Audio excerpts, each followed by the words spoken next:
we live? Are we live? We are live. Welcome back, everybody. This is the Graybeard Podcast, and I'm Jim. And today I've got a veteran and a newbie with me today. I've got my friend Easy and the Queen of the Gems, Miss Imani. welcome. Yes, sir. Thank you for coming all here on this rainy ass day. And you look beautiful, like not a drop touched you. Like the rain was like, nope, can't touch her. I didn't even have to use my umbrella. That's what's up. So there's a lot of stuff, I want to talk about with you, and you already know a lot of the stuff that's going on. But we're gonna get into Instagram stuff eventually because we're about to probably rip on Instagram a little bit, and some of these might not be good for sound bites and clips and shit, but it's okay. Imani, tell me about yourself and like how you got into modeling and how you met this fool. Yes. Great question. I got into modeling because it's something that's always been inside me since I've been a little girl. Mm-hmm. I can't describe it. It's just always been a passion for me. And I also, as a little girl, watched America's Next Top Model. Okay. I don't know if you're familiar with the show, am. but Tyra Banks. We love her. I grew up watching that with my mother. That turned into a bigger inspiration for modeling. The fashion shows that they used to do, the photo shoots and stuff like that, I was so inspired by that. Eva Marcel is actually one of my favorite models. So from there, I grew up in Pittsburgh, Pennsylvania. Okay. So it's a small city, not really much opportunity for modeling. So about 15, me and my family moved here, and I kind of got discouraged in Pittsburgh because there was not that opportunity there. I did some modeling scouts, didn't really get my foot in the door. So when I moved here, it was a fresh opportunity. I love the beach, but modeling wasn't really my, for focus. Mm-hmm. But everywhere I went, grocery stores, the mall, people would stop me. Oh my gosh, you're so beautiful. Do you model? And I would be like, do I model? Like, no, I don't model. And then one person stopped me. I was shopping, I believe, at Publix, and he happened to have his own modeling company. And he was just wowed by my beauty. Like, oh my gosh, if you don't model, you need to start modeling. Yeah. I had this opportunity for you. Like, let's connect. And that kind of brought my passion back, and God started speaking back into my spirit. Like, hey, this is a passion for you. Like, you should continue to pursue it. And their doors start opening up for me. I started with him. I started doing my own photo shoots I got with a modeling agency. Oh, okay. I won't speak of their name, but I was with the modeling agency for a couple of years. It was, open up some doors, but not enough for me. So I chose to disconnect and, just do my own thing, continue building my portfolio and networking. The biggest thing that I've done so far is I've had 2 pages on Sheen magazine. Cool. That was a very big opportunity for me. Yeah. International magazine. And Barnes & Noble, like any local store so That's awesome. it was definitely, and so I was like, I told myself from that day, shoot for front page, Vogue and stuff like that. So since I've been modeling, I've met amazing people. I've had a lot of great opportunities. I've been in music videos, met celebrities, things of that nature. Opened a lot of doors. Definitely opened up a lot of doors. And so I've met Easy, actually not within the modeling industry. I was in a whole totally different phase of my life at that time. And I was actually bottle girling, and he was a photographer. And You were what? A bottle girl at Club Heaven. Oh, okay. Yeah, we was in the club. Yeah, we was in the club. But I was making money, still, dressed as myself. But I was just a totally different phase of my life. And he started taking pictures there, and it was a totally different phase of his life as well. Yeah. At that time, I was doing some modeling, but not as much. I had a daughter. I have a little girl. She's 6 years old. So I had, took a pause. But from there, I stopped working there. I don't know how his journey was, but we reconnected. He was doing his thing with photography, and I was doing my thing with modeling, and we just reconnected and started like, let's do this, let's make our own brand type of thing and work together. It's a good team. Yeah. I'm really I was excited by the gems coming about. Like that was a cool idea. It's something different. I had never thought about doing anything like that, and I don't know. I wouldn't have the sack to do it. To be honest with you, be like, hey, you guys, you want to be, but it's cool that you have it's smart. I think to have a team and everybody kind of lifts each other up. Everybody can help each other, and Absolutely. I think that's how you win. But yeah, well, that's really cool. Was it weird when like people would come up to you, and they were like, "Oh my God, you're so pretty. You should be a model."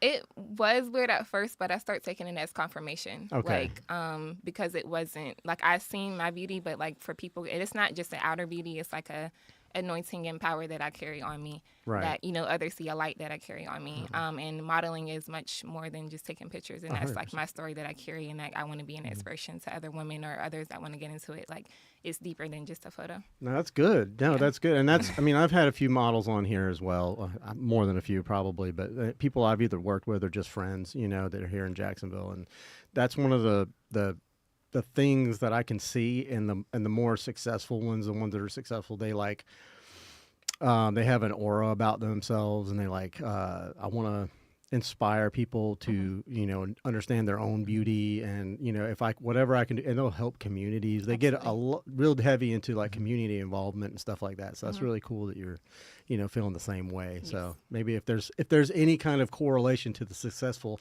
you're in there, in my opinion, but what do I know? I'm just a dummy. Well, that's really cool.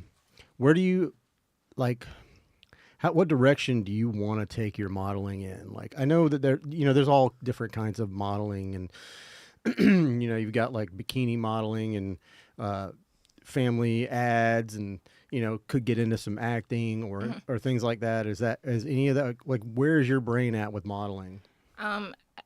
I shoot for the stars, just honestly. Whatever. Like, I honestly, but it's not honestly just whatever. I do want my own brand, like Imani Simone, to be a brand in multiple different areas. And like you said, like more so helping the community of giving back, like not just being me, and my purpose is not just me, it's like greater than me. Right.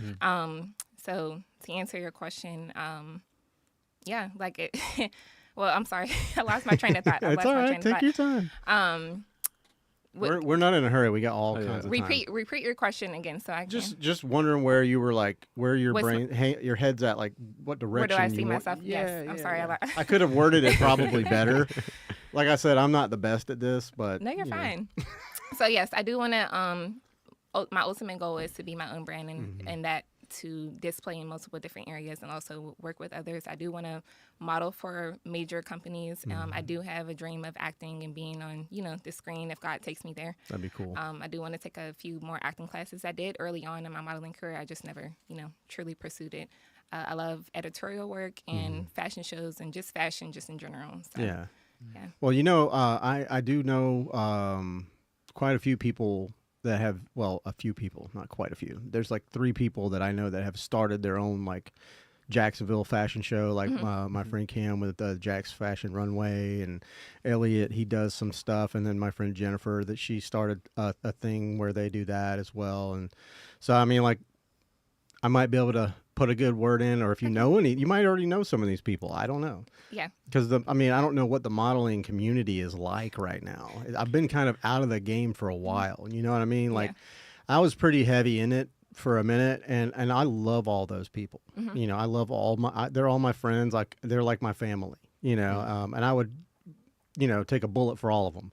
But I was spending so much of my time going out to these events that they created, and it was something where I would like offer, right? But then I burned myself out doing it, and I wasn't getting paid, and I wasn't asking them to pay me, right? Because we're friends. I was like, no, I know you would do the same for me if I needed it, But so that was just one of those things that I was like, I got burnt out, and I was like, I can't do this anymore. But now I'm kind of maybe thinking about, getting back in there, but.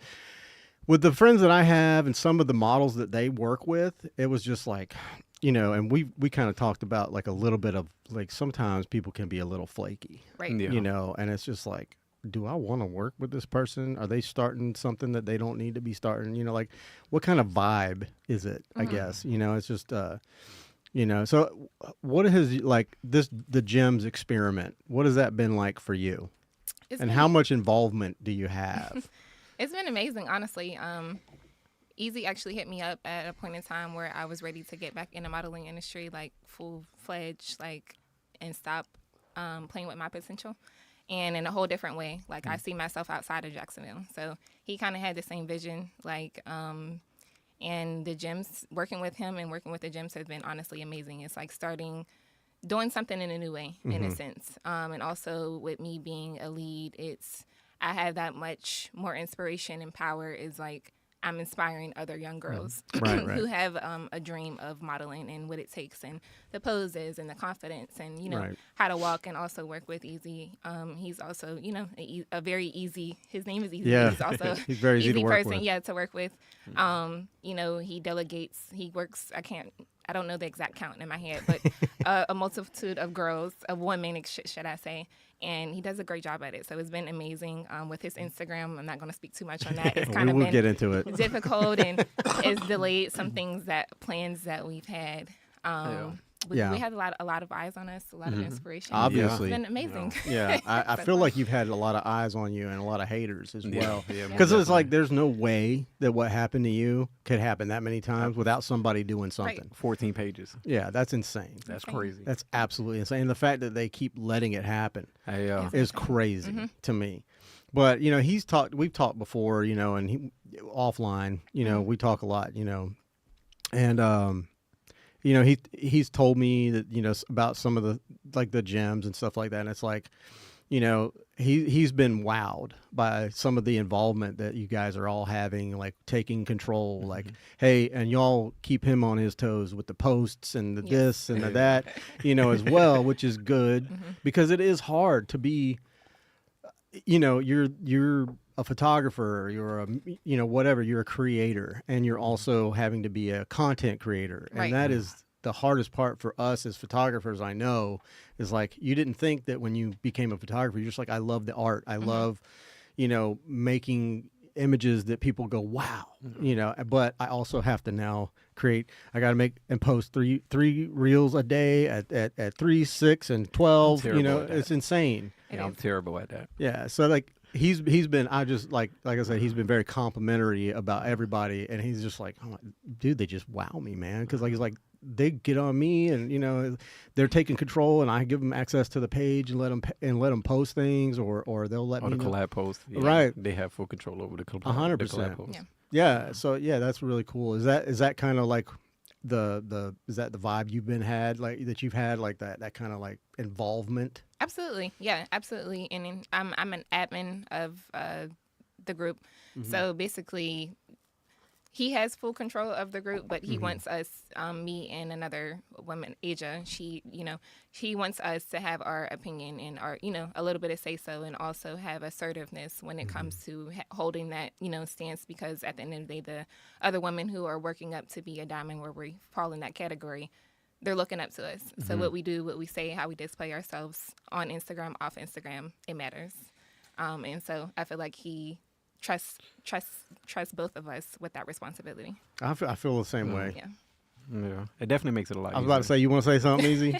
We've been just ignoring you.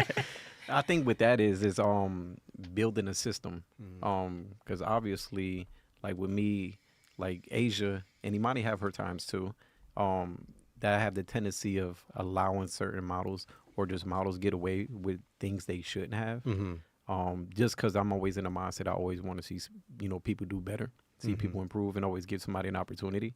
So they kind of reel me back in, like, nah, she fucking up. It's time. And then, of course, we had a few bad apples.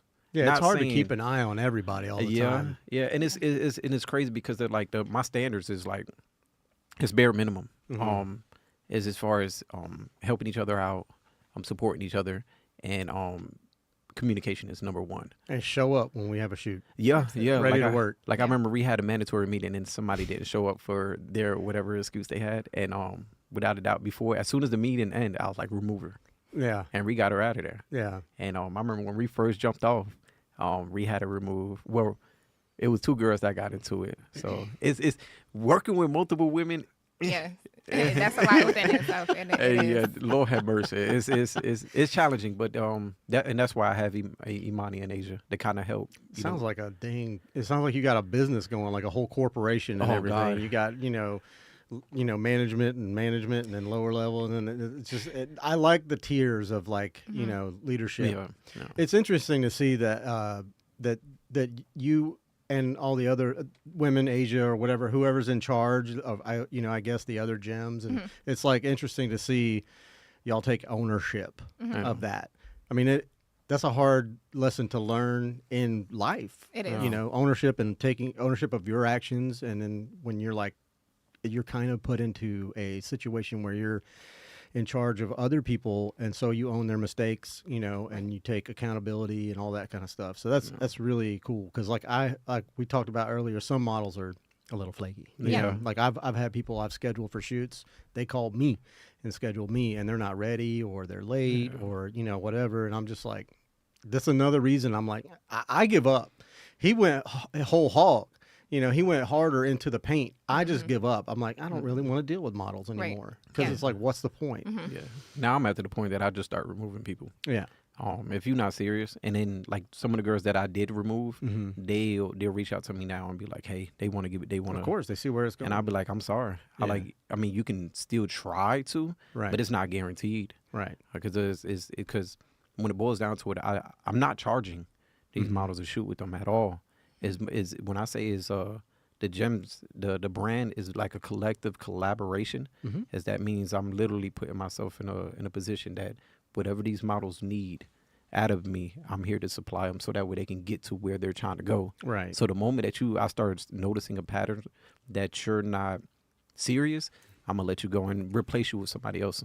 Yeah, especially if you're not charging, and you Right, know, right. or Exactly. and vice versa. It's like, look, time is money, and Yeah. we're not getting any money, so it's just the time. Right. You know, so I'm serious about this, so you need to be as well. And if you're not, then you're out of here. You know? Now I get that. Has it been discouraging for you? All of the you said 14 pages. Oh God, yeah, 14. So he's had, you know, he was doing really well with his first page, which is where I met him. You know, the like 3Z or whatever, 3Z. I guess it's a tongue 3 twister. easy. Yeah, but you know, like that's how I met him. And when I first, we would like almost text through Instagram to each other, and then I looked down, I'm like, it just said Instagram user. It was a blank page. I'm like, It got what? me. And I'm like, what the hell? I texted him immediately, and I called him. I was like, hey, what the fuck happened to your page, dude? Right. And then it just continued to happen and continued to happen. And it was right about the time when you started the gems, Yep. wasn't it? Yeah. Yeah. I think It after our actually second or was third shoot. Yeah. And that which makes it even more weird is like you never had an issue with your page up Never. until then.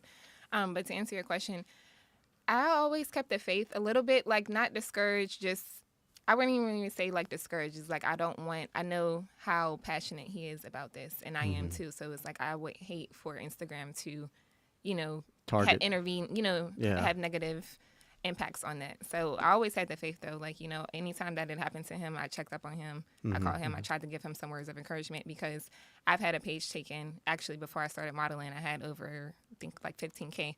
And Wow. someone tried to impersonate me and make a fake page. Nice. And Instagram thought it was me, and it, you know, so They I know shut what that down your feels like. page. Yeah, and like it took me a couple months to like, you know, I was like, F Instagram. I don't want an Instagram page. Yeah. But I was like, you know, why not make one again? So I just try to give him those words of encouragement. Don't stop. Don't let whoever's trying to attack you. Don't even let them have the final say, because honestly, God has the final say of your overall vision. Yeah. So Yeah. I mean, and it is hard to grow something when it keeps getting shut down. it is. Right, Yeah. right, So right. it has had impacts like delaying, you know, things of like the plans that we had in our Right. group, but it hasn't stopped anything. We're Yeah, I still know. working. He'll call me sometimes and be like, "Man, I'm just about to say fuck it, Yeah, sell all my yeah. shit and just get a new bike." It's like, Yeah, that's it. But that'd be my mindset, because Yeah. it'd be depressing for me, because it's like what I'm trying to do is like I said previously, is to put myself in a position that I'm helping other models or women that want to get into modeling, and set that standard. And that's the biggest thing for me. Like I told them in a meeting that we had, is that when you start shooting with other photographers, because I encourage you to shoot with other photographers, is make sure you have a line set already. So like the quality that I'm giving you and the editing, don't go lower than that. right. Always improve and increase. Not saying that you can't shoot with this person, but understand that your page is being laid out, or it should be laid out to the point that you're attracting people to your page. It's your And you're- portfolio. Right. You want to hold a standard within that. But I know with the Instagram thing is plenty of times that I was just like, you know what, fuck it, I'm about to, and I talked to them. I was like, man, I'm about to sell all my shit and get another motorcycle. Yeah. And the only reason I haven't is because I start thinking about my models Yeah. and seeing how much they invested and how much trust and faith they have in Yeah. me. So I'm like, fuck, I got to keep going. Yeah. It's almost like he'll tell me that, and every time he tells me that, I'm like, you'll be all right. Don't do that. Don't fucking do that, because then you're gonna be then you're gonna miss it, and then you're gonna think about, like you said, all the people that kind of count on you. Yeah. I think it's really cool that you're doing that, and it's giving them a really strong base. Especially for someone that's maybe never even been a model. Yeah. Right. And now they come out of the gate with some really good work, because I know a lot of times, when they're new to the game or whatever, they'll just find any old body, and they Just to don't. be in front of a camera. Yeah, and that could be detrimental. Right. That could be bad for a lot of reasons. Something he and I brought it up on this page, on this podcast so much, is GWCs is what I call them, guys with cameras. Yeah. They just a guy with a camera. They bought a camera and they're like, I'm a photographer, and then they start hitting pretty girls up. Yeah. They get them into situations that they don't want to be in, and then they feel obligated, or whatever. And then afterwards, it's almost like a freaking what's his name, Epstein. Oh yeah. Where it's like, damn, I thought I had to get ahead. But, yeah, but this motherfucker, exactly. But this motherfucker, it turned out to be somebody not of note, and has no pull, has no, nothing. So it's a really weird thing, and there's so many people like that just in Jacksonville right now. And I encourage that, because I want people to learn how to be a photographer, and I want them to do that. I want them to be creative, but I don't encourage the other part of it. I always try to be an advocate and tell women to be fucking careful. Yeah, and I know one of the biggest things, like, because I see, like, it's photographers that I've seen lately. They would target my gems as far as shooting, which is not an issue. That's really good, but it's like I tell my models all the time. It's like, make sure you vet them. Even when I had my original page, I put on my notes, I was like, I'm tender about my gems, so make sure you come correct. Right. Because I hear one thing wrong about a photographer, I'm pulling up, and then there's going to be an issue. Yeah. Just because I know how these women is, they're serious. Yeah. And some of them are so fresh and new that they don't know. Like, I had one model that we just added her. I think she's the first Caucasian girl, and she did really good on her first photo shoot. So she had zero experience. She don't know photographers. She don't know fashion people, nothing like that out here. And she recently just shot with a photographer, and I asked her, how was it? Like, I grilled her. I gave her give me the rundown of how this went. And if it's an issue, you need to let me know, just a way I can address it. Because if you as a woman shouldn't be addressing a male photographer, especially when y'all just alone. Right. Because we don't know how that person, not saying that photographer is like that, but you would never know. Yeah, and it's best to be careful. Yeah. You know what I mean? Yeah. I was going to ask, do y'all as gems, do you guys institute like the buddy system? Yeah. We do promote that. There hasn't been as much conversation as far as when the models, shoot with other photographers, but we do definitely promote safety. We always talk about these type of things when we have meetings in our group chat and things of that nature, because they're very important. Just because somebody has a camera does not make them a photographer. Right. And people have ulterior motives, unfortunately.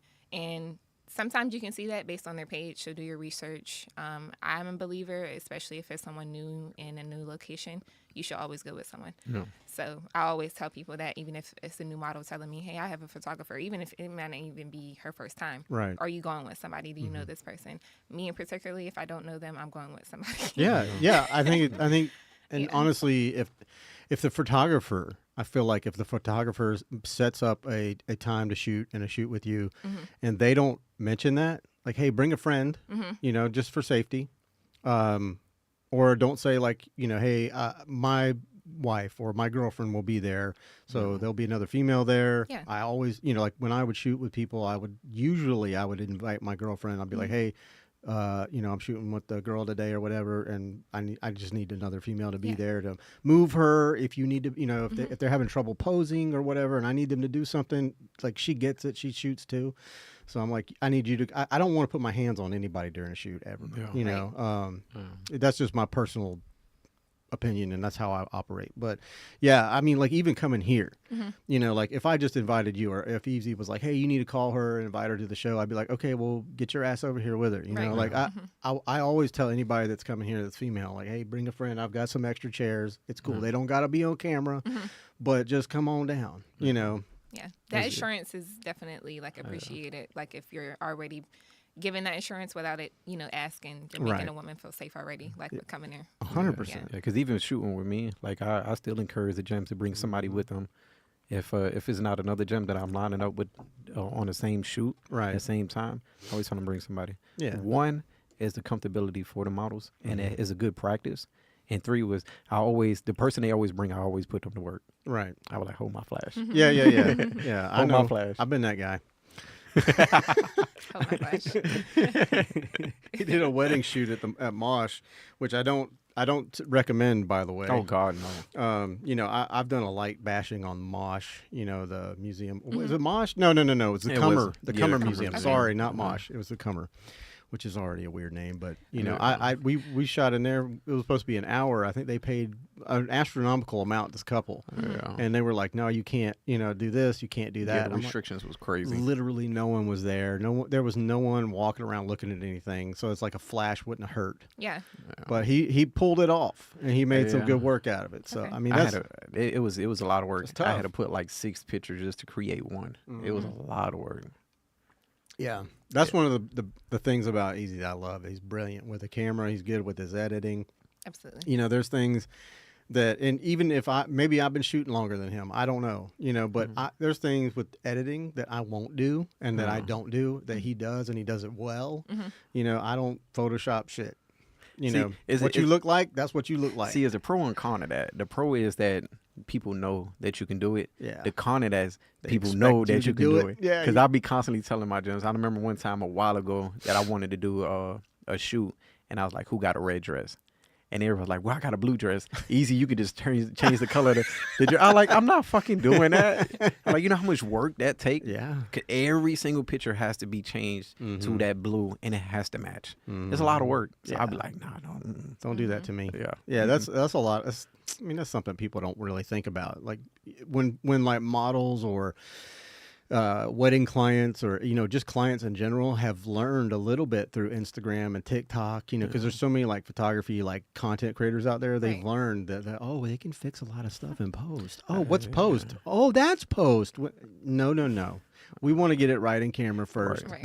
as much as we can, and that's how I shoot. I try to get it in camera as best as I can, the lighting, the everything, and then it's like I just really want to I just edit the background a little bit, Make it brighter. The less pretty work. much. Yeah, the less is best in my opinion. I come prepared. I mean, Yeah. always. Like Yeah. when he always says that. Yeah, I do a lot of small. It's like my editing is because of my camera. I think it's like, what is this? I forgot how many megapixel it is, but I think it's like 50. yeah, like probably 50, 54. Yeah. So it's like the small things my camera is able to pick up. So when I'm sitting in front of my monitor, it's like I see all of that.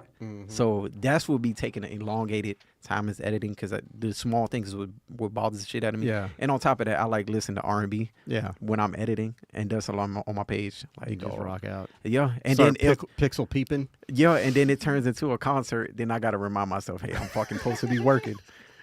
So I'll be telling them, like, I apologize for taking too long. Yeah. I just get lost in the sauce. Hey, dude, it's what makes it go by because you Yeah. can Yeah. literally lose time when you're out here editing. Like I know I have. Yeah.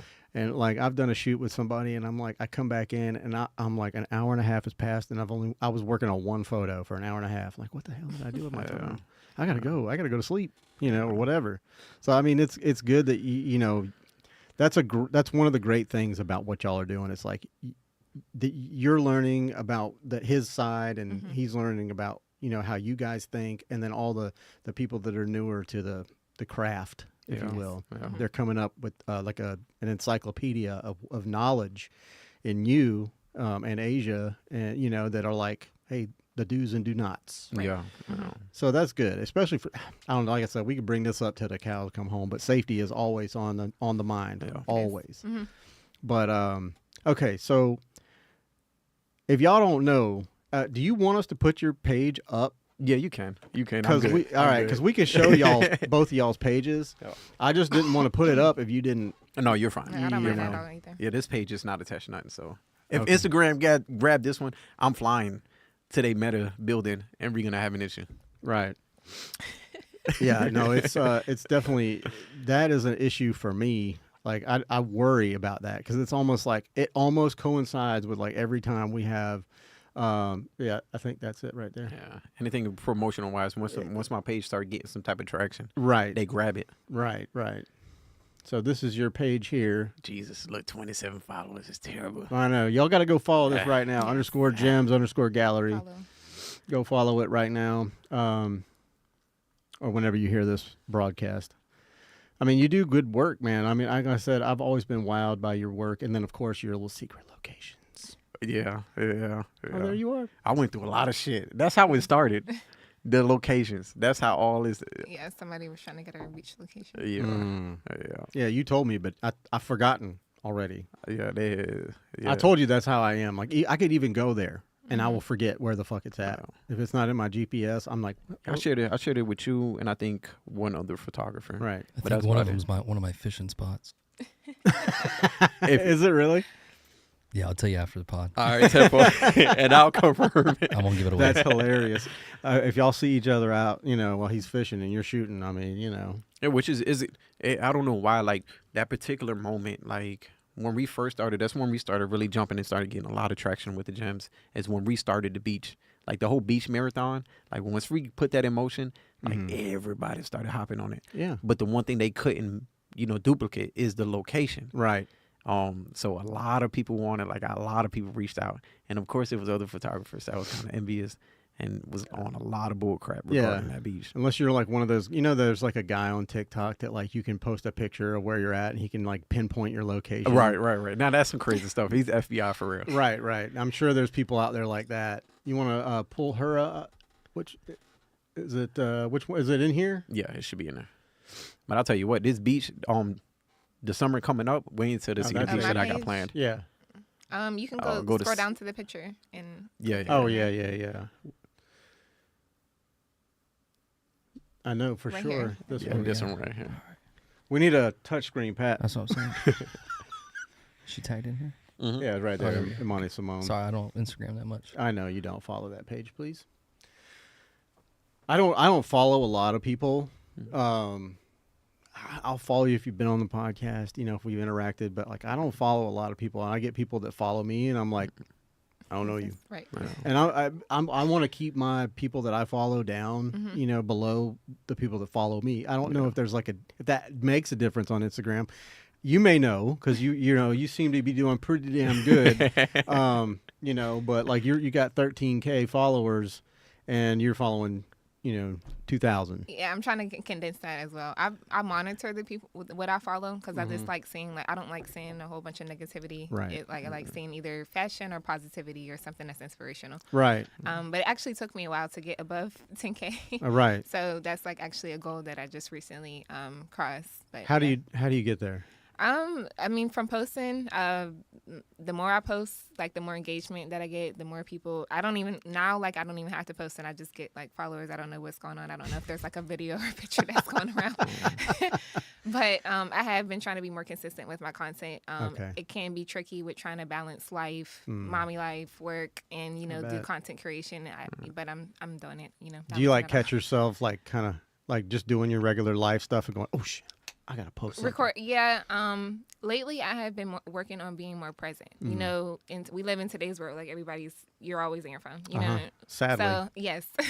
So I'm trying to come away from that, but also make my presence known on social media. So find a nice balance in between that. Yeah. So to answer your question, I do find my moments like if I'm like, oh, let me record spend a date with me, or like me and Easy recently did a photo shoot. Oh, I can't wait to drop them. And I was supposed to. wait. Yes, and I was supposed to like record myself, getting ready and things of that nature. But I was so caught up in like making sure everything was perfect, I forgot to record myself. So that's okay. It happens. You'll think about it next time, right? Yeah, I'll think about it next time. How has being a mom, been and all of the like dealing with all of this and It's actually been amazing. It gives me another reason to keep going and never give up, actually. And as she gets older, I'm the number one woman she looks up to. So it gives me that drive to be more cautious of the decisions I'm making, but also like you have to make her proud for her, for her and set a good example. Yeah, set a good example. And when she sees me get ready for photo shoots and like just like today, she's like, "Mommy, where are you going? You look so pretty, and why are you dressed up?" And she, walks in my heels and things of that nature. So it just makes it fun. It's like my mini best Yeah. friend. I all love in one. that. Yeah. I love that. hmm That's awesome. There was something else I was going to ask you about this Instagram thing, but I've seemed to forgot it, and that happens. What would be some advice that you would give to a newer model, somebody that wants to get into the game? Continue to follow your dreams. Don't let no's discourage you. Keep going. Keep knocking on the door. Shoot for the stars. Be very cautious of who you work with. Know your worth. Just like you were speaking on earlier, it's so easy for you to get into freelance work. Doing work and you're burning yourself out, but you're not really getting nothing in return. So, always knowing that end goal and knowing exactly what you want and your reason and never forgetting it and not letting like outside people influence that. Sorry about the dogs. They're No, going you're to do fine. that. Somebody's walking by or whatever. And coming away from comparison, also like Yeah. know who you are and know whose you are, and that will take you, great lengths. Like keep your confidence, your inner confidence, and again, I can't say that enough. Know your reason, because that will keep you on track. There, like distractions will come, but know your reason, know your why, have your boundaries, Yeah. and put yourself out there. Like don't let fear determine your success. Right. No, that comparison thing Yeah, that's it's a huge. killer. Yeah, And I mean, like that's one of my favorite quotes, and I can't remember who it was, but comparison is the thief of joy, it is. Yeah. and it really will drive you insane. So, no, that's a really good piece of advice. Yeah. That's a big one. Because you can be comparing yourself to someone with like looks on the outer appearance. Oh, I want that, but in the inner appearance, like at home, like they're suffering or they're not Right. really chasing something that you can be chasing something that somebody else wants because you're not really like doing the inner work and knowing what self wants. You know what I mean? Oh So, yeah. I mean, it's a lot of people that just ride their beauty, Yeah. Yeah. and there's nothing else there. But it's like, how long is that gonna last? Yeah. Yeah. How long is that gonna last? You're not gonna be Right. this pretty all your whole, look Yeah. at me. I'm not pretty no more. I mean, that Still shit look it. it happened like, in like a matter of like 5 years. I just, I wasted away to old man. But I mean, that's a lot of what what I see. It's a lot of young women that want to get into modeling and think, I'm gonna be a model, I'm gonna be an actor, or whatever. And it's like they don't know what it goes into it. They don't know how to look for the dangers, the pitfalls, and not only that, but they're just literally banking on how pretty they are. Yeah. Yeah. And it's like Yeah, that's an easy way for people me to cut kind you. of people kind of No, see No, that. honestly. And I was raised, my grandma always taught me beauty is what beauty does. Mm-hmm. And beauty will fade. So that's why I always stick to like internally. Who are you are internally? Your beauty starts within. That's all. Right. It's like I stick with that. I tell everybody that if I'm talking to another young woman, don't always think outer appearance. Like my outer appearance is my cherry on top. Right, It's really right. like, and people would have to talk to me in order for them to know like the depths and the layers that I carry. Even though I get compliments every day, that does not make me or define who I am. Yeah. Is it hard to let people kind of get close to you because of where you're at in your life? And I am. It's not hard. It's not as easy to get Yeah. next to me at all. From things I've experienced, people want to experience me, not knowing me. right. And to know that makes me more even like to protect myself. And I'm also a genuine person. So that makes me want to protect myself, from, Predators. yeah, can say it. I mean, not predators, but It's kind of the word. unfortunately, like there are more people who have bad intentions than good intentions in Right. this world. And when you learn that and you learn discernment and you're able to like read in between people and, Yeah. Plus, with the amount of people that see you, yeah, and for the average person that sees your page, and I mean, I'm sure you could probably look up your stats in like men versus women, like how many people like your posts and stuff, because I know I see all that stuff, and I'm just like, but it's probably heavier on the male side. yeah. Which is, I'm hoping that there's some women in there as well that are like in there cheering you on and Right. whatnot. But it could get, it's just based on your looks. They don't know you. Yeah.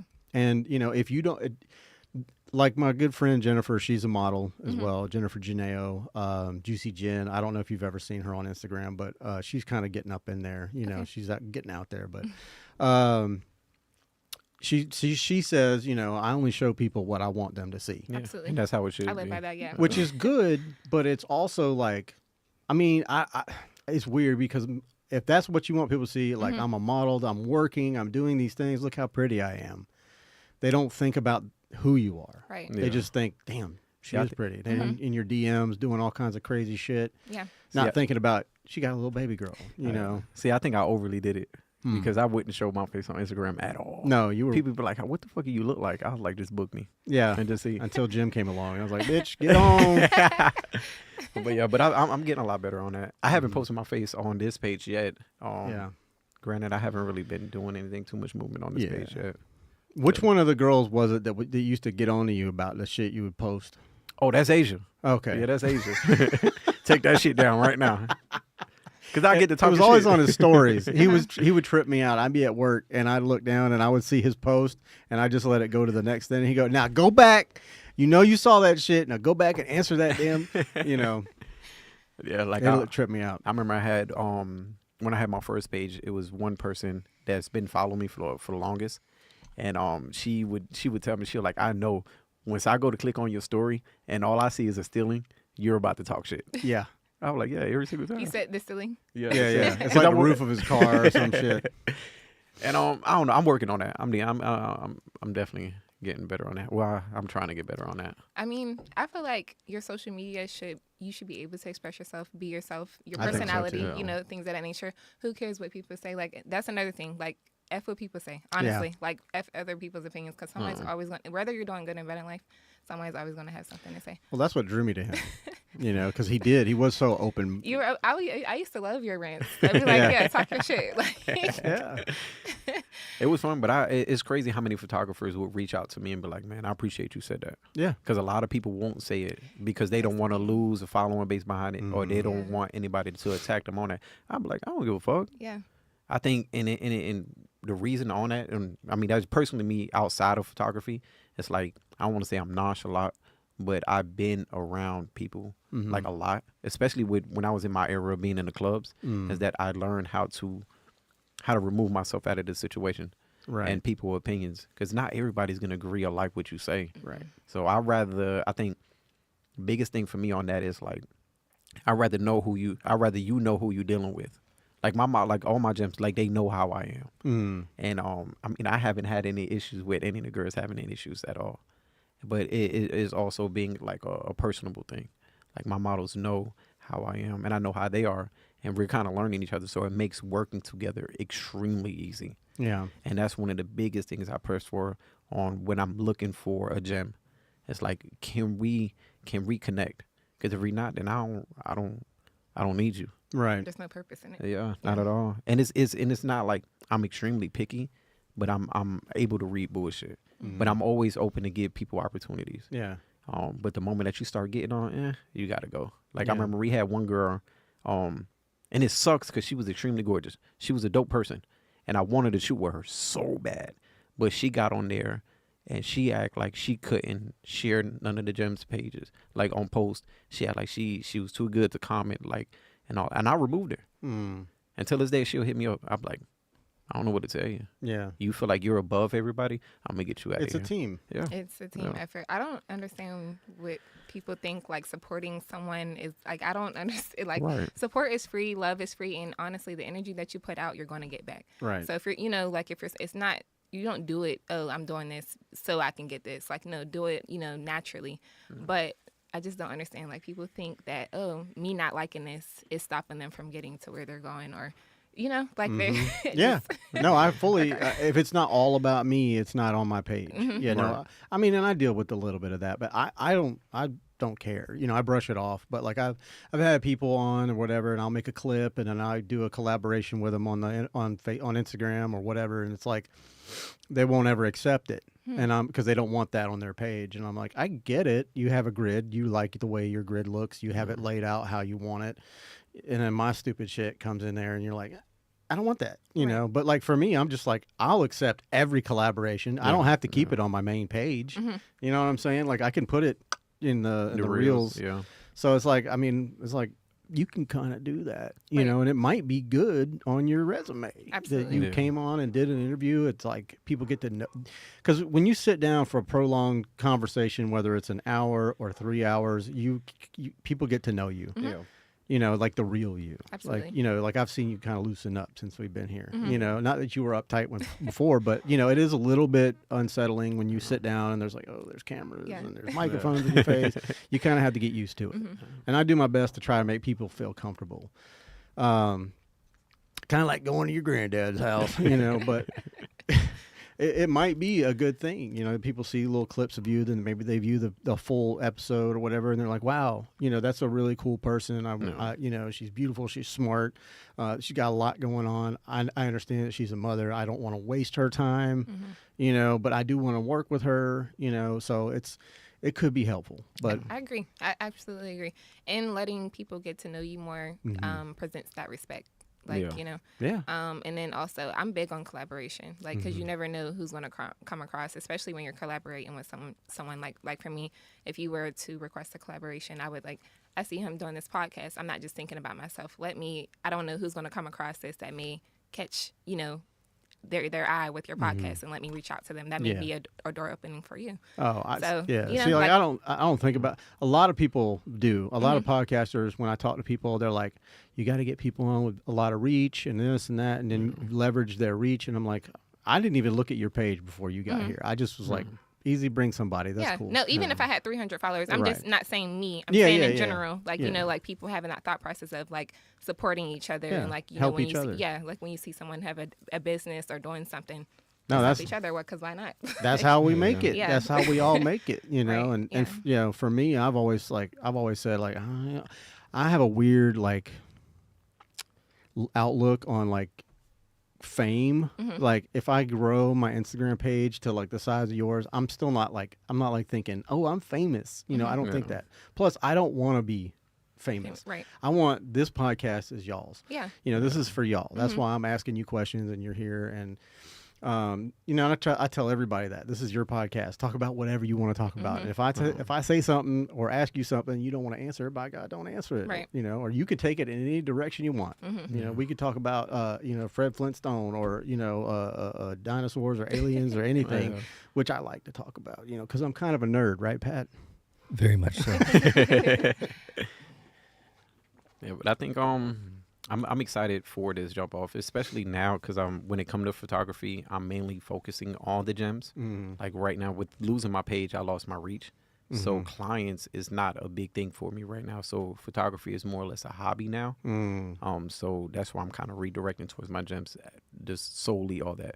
So I'm not accepting clients right Are now. you in at like all. kind of a wait and see process? Like, let's see what happens. Honestly, I don't know. I'm kind of like in between because one is like the clients, yeah, the money, but then two is the clients is the clients. Right. It's always the extra shit behind the clients, and I don't know. I guess I'm kind of past that point of really wanting to deal with clients already because I already deal with people at work, so I'm like I don't want to deal with anybody extra, and I think more or less it's like I really just want to kind of push my models on where they're trying to go. So that's where I think I'm comfortable at right now. Yeah. Yeah. And that's why I'm being real selective about who I allow join in. You want to go murder my dogs?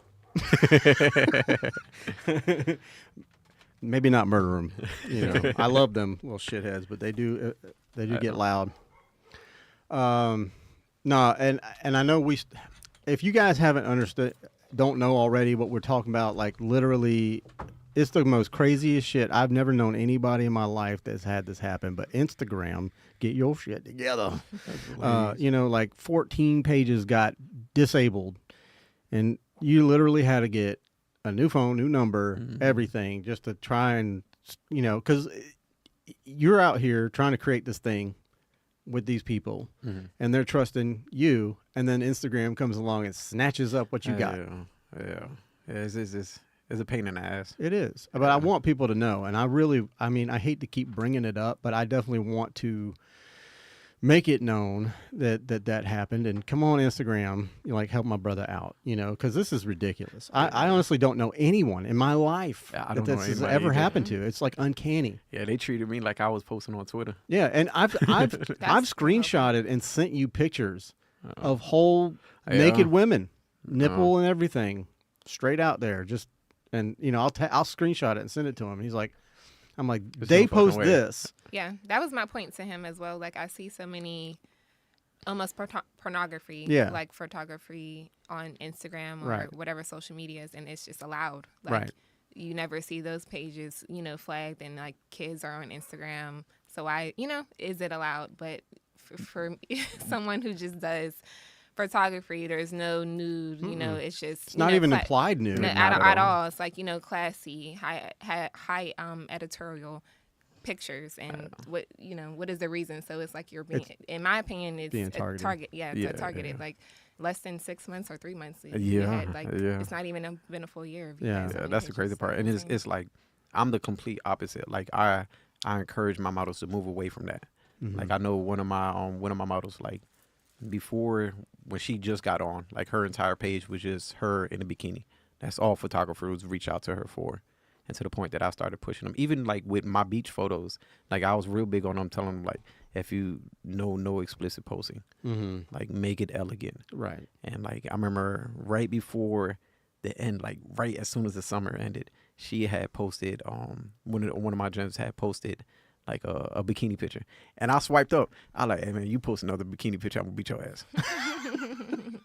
because how I look at it is they have so much more value than Yeah. just their bodies. Yeah. Absolutely. And that's the biggest thing, because I know a lot of photographers. I got one girl, I guess she had an issue with a brand Mm-hmm. that it was almost like on a sexual level. And her biggest thing is she felt some type of way because she felt like people were only reaching out to her about them type of shoots. So I have conversations with her and be like, no, tell them to fuck off. Yeah. You So- do it once and they think that that's what you're about. Yeah, yeah. And yeah, it may bring some money, but it may not be safe. yeah. And it may not be the direction you're going in. Yeah, and I'm a firm believer in, if a photographer tells you to pose in that type of manner, then you don't need to work with that photographer. Right. If of course people gonna do boudoir shoots and stuff Mhm. like that, or that type of vibe, it should be the models. But they come to you and they want Right, that. right. That's because I do some boudoir and like different types of photography as well. And I don't reach out to nobody. They come to me Mhm. and I'm like, okay, so you have an idea of what you want. I'll That's show up with my gear and we go, Mhm. you know. And, I let them just kind of do what they want to do and I make it work, Yeah, Right. you know. yeah, But I've never like requested that. yeah. You know what I mean? Like, I like reach out to, and I have friends that are like, that I've worked with before that are into that kind of thing. And I'm just like, I still don't, Mhm. I don't hit them up, you know? Yeah, it's a touchy subject, Mm-hmm. especially as a photographer, a male photographer reaching out to female models Yeah. and be like, "Hey, I need you to be butt ass naked on my camera." Yeah. I'm like, "What the fuck?" Yeah, I feel like there's a difference. Like, you have your boudoir shoots, and I think that's like a sense of style. Like, that's considered like a sexy model, Yeah, photo yeah, shoot, and it can be. Now, when it gets to the extent where like I want you to be nude and I want you to almost, be Yeah. selling your body, like that, where it gets creepy. Like, and like you said, like when the photographer has more passion than a model, like, yeah, I want you to do this because it's more pleasure for them at the end of the day. Of course. And so that's where you have to like distinguish who am I Yeah, working with, yeah. what type of photo shoot, and like to each his own. Some women like that, Mm-hmm. but And you can wanna also, be safe. you can also kind of point out the people who are professional Mm-hmm. Yeah, because they can compartmentalize that. So if I had someone that like hit me up and they wanted to do a nude shoot, Mm-hmm. I would do it. I'm not going to turn it down. I'll do it. But when I'm behind that camera, it's a different vibe. you I'm a could ho- do yeah. you could have bottle rockets hanging out of your hoo ha, and I wouldn't even care. Yeah. Yeah. Like, oh, that's the kind. Okay, let me make sure the lighting is right. The sparklers are doing something. We got to do another light, or whatever. I'm thinking about my f-stop, my all this Yeah. other stuff, like Yeah. everything inside the camera. I don't care what you're doing. Like Right. the girl I hung out with the other night, when it rained on Friday night, she's a model that I worked with before, and like we did a shoot at her place, and she was pouring wine down her naked self, and I didn't care. I was just like, this lighting sucks. We're gonna have to do that again. I hope you got another bottle of red, because Yeah. she wanted it black and white, and I'm like, yeah, the lighting's too harsh. I didn't, too many shadows or whatever, and Yeah. it's like we had to do it again, and I'm just like, I'm just thinking about the shot, Yeah. So Yeah, I had one of my gyms tell me that, like, when I did my second beach run, like, on one of the girls, she was telling me she just appreciate that I can literally be around all these women Mhm. and they're like basically in their bikini, Mm-hmm. and they couldn't pick up any motion or any thought process that I was on anything outside of just taking these pictures. Right. Like, I don't give a fuck. I like pose. This is what I need to do. This is my mindset is it's like when I get behind the camera, it's like my mind is I'm there, but I'm not there. Right. I'm literally in a mindset that I'm trying to create something. Right. So that way I'm performing to the level that these models need. And that is one of the best things about. That's what I was thinking when you were saying that. Like, you've got the gems. You've got this group of people that work with you on a constant. So it's like there's that comfortability there. They know that you're not on no bullshit. Mm-hmm. They know what they're gonna get with you. They know that you have complete and utter respect for them and their time. Yeah. And you're not there to like be stupid or do anything crazy. So that is, I definitely highly recommend. Like, people try to do what you're doing. I think people should follow your lead. I think that people should be in like even if it's not with a photographer, if it's just a group of model friends, male, female, whatever, I think that they should have a gang, like a little group. Like, we're all in this together, and we watch each other's backs, and we know who we work with and who works well with who, and I think it's great. Yeah. Yeah. I'm really proud of y'all. I mean, my hope is that it works out and it blows up, and they let you keep a Instagram page. Man, I'm hoping this one should be good. I feel strongly about this one being good. It's just annoying because it's like the only way to promote at all is through like Instagram or social media in general. Yeah. And it's just like, because I've thought about it myself. Like, how do I circumvent being on social media apps? I don't like them. Yeah. I'm not on them when I'm not posting. I post and ghost, and I don't read comments. Very rarely will I read a comment, I've been doing that a lot, posting and ghosting. Yeah. I'll post, You kind of have to. I'll get off because You get too many comments. Yeah, and it can be overwhelming and overstimulating, especially like when you're trying to, just be more present. Right. And it can have a negative impact on your mental health. That part. Yeah. That's the part I worry about with, especially with young women. They see it, and they see people succeeding, and and getting out there, and they're like, oh my God, they're making money, being pretty or whatever, and it's like they don't see the rest of it. They just see what you portray, and it's just like my biggest thing is like, ladies, watch out, have a backup plan. Absolutely. Have a backup plan. Do you have a backup plan? I do. Okay. Modeling is just one of my passions. I am multi-talented in different areas. So even though I want to be successful in modeling, that's not like my end-all, be-all, or the only category that I'm working to just be successful, yes. Good. Yeah, no, that's definitely... I don't know. I've known some people that just quit their jobs and they're like, I'm just going to do this or with that, or, OnlyFans, or I'm going to sell feet pics. If my photography don't work, that's the direction I'm going. I'm just saying, I'm trying to like see if there's somebody that likes hobbit feet, because I definitely got the hairy toes and shit. I'll post my feet pictures. Don't you worry about that. I can put some heels on, like whatever it takes. This would be nice. You know what I mean? But some people just like rely on that, and they think that it's going to just make it, that they're just going to make it. They see women out there, and that's the thing. It's like, I guess that's the message that I'm trying to portray, like what you said about your daughter. Mm-hmm. Because there's so many young women out there that see that are, they're kind of disillusioned by social media. They think that this is what first of all, what men want to see from you. Mm-hmm. This is what society wants. Mm-hmm. They only like you for your beauty. Mm-hmm. And, I'm pretty. Okay, well, good. Right. Good for you. But who, there's you got to be deeper than that. You got to be, there has to be more. Yeah. I mean, we have a young, my girlfriend's daughter lives here. She's 15. And I see all her little friends. And I raised 2 daughters. Mm-hmm. He's married to one. And I watched it all happen. His wife, when she was young, maybe about 15, 16, it was like the thing to do, the follow for a follow and like for a like and share for a share and all that. They were just it was every week. It was how many followers do you have? How many followers do you have? Oh, you grew a lot, and it's like they don't realize what that's doing. Right. Yeah. You're allowing people that you don't, strangers, into your life that may sometimes have bad intentions. Yeah. Absolutely. And they're out there, and there's really no way you can stop it. Mm-hmm. And I'm a huge advocate against censorship. Yeah. You know, especially because I have the podcast, and you know, one of Easy's episodes got pulled from YouTube, and that wasn't his fault. That was our That was fault. actually my fault. Yeah, you can't. What was something on there that it was? Well, we were talking about other things besides photography and modeling. We kind of got Yeah. into we went off the rails Okay. a little bit. We were talking about governmental we stuff. jumped into the conspiracy pool. yeah. See? And they ain't waste no time. Deep into the conspiracy pool, and immediately when we turned off the stream, I got a notification before he even left. I was like, "What the?"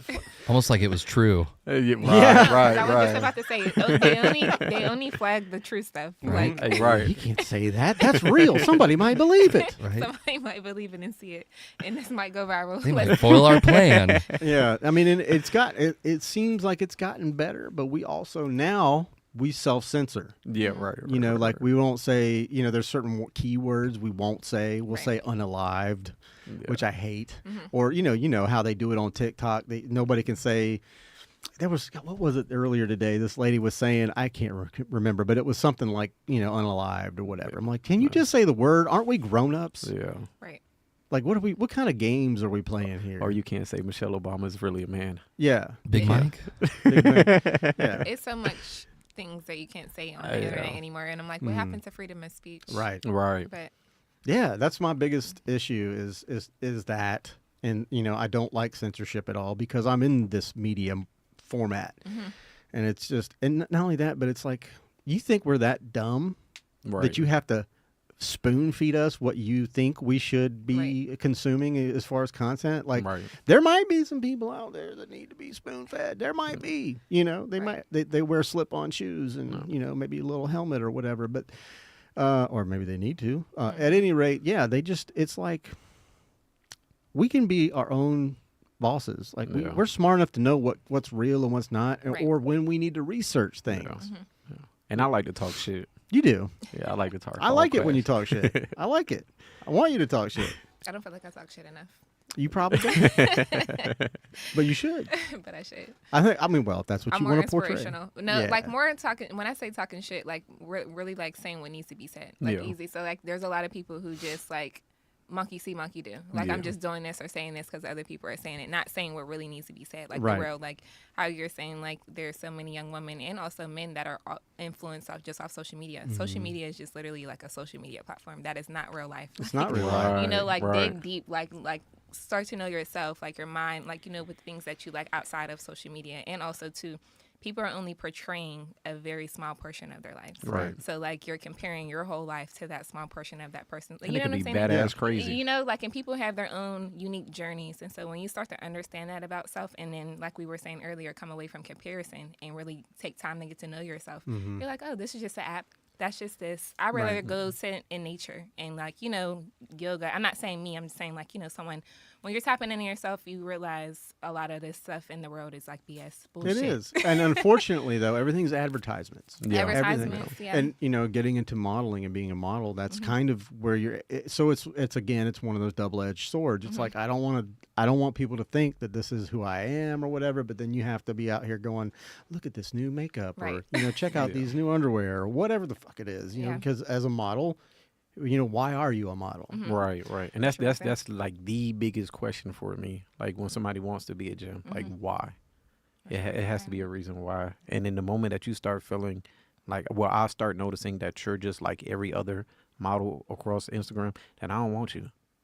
I want somebody different that's gonna that know what they want, or even if they don't know what they want, but know the direction they want to go. Right. Right. And knowing that they don't have to be like A, B, C, and you know. 100%. But as long as you bring who you are and then real build off that. Like I have plenty of models now that's the gym that had zero experience in modeling, but they did phenomenal. And they bring their own sense of themselves Right. into the group. That's Yeah. the biggest thing for me. No, I like that, man. I do. I really, again, you know, I'm not like, you know, riding or nothing, but I'm just saying, you know, riding. I'm not doing that, but I love what you're doing. Yeah. And you know, and I'm just looking forward to seeing where it goes. If it you know, as long as we can, you know, hang on to it. Yeah, yeah. And then people understand my motorcycle is not for pictures. Yeah.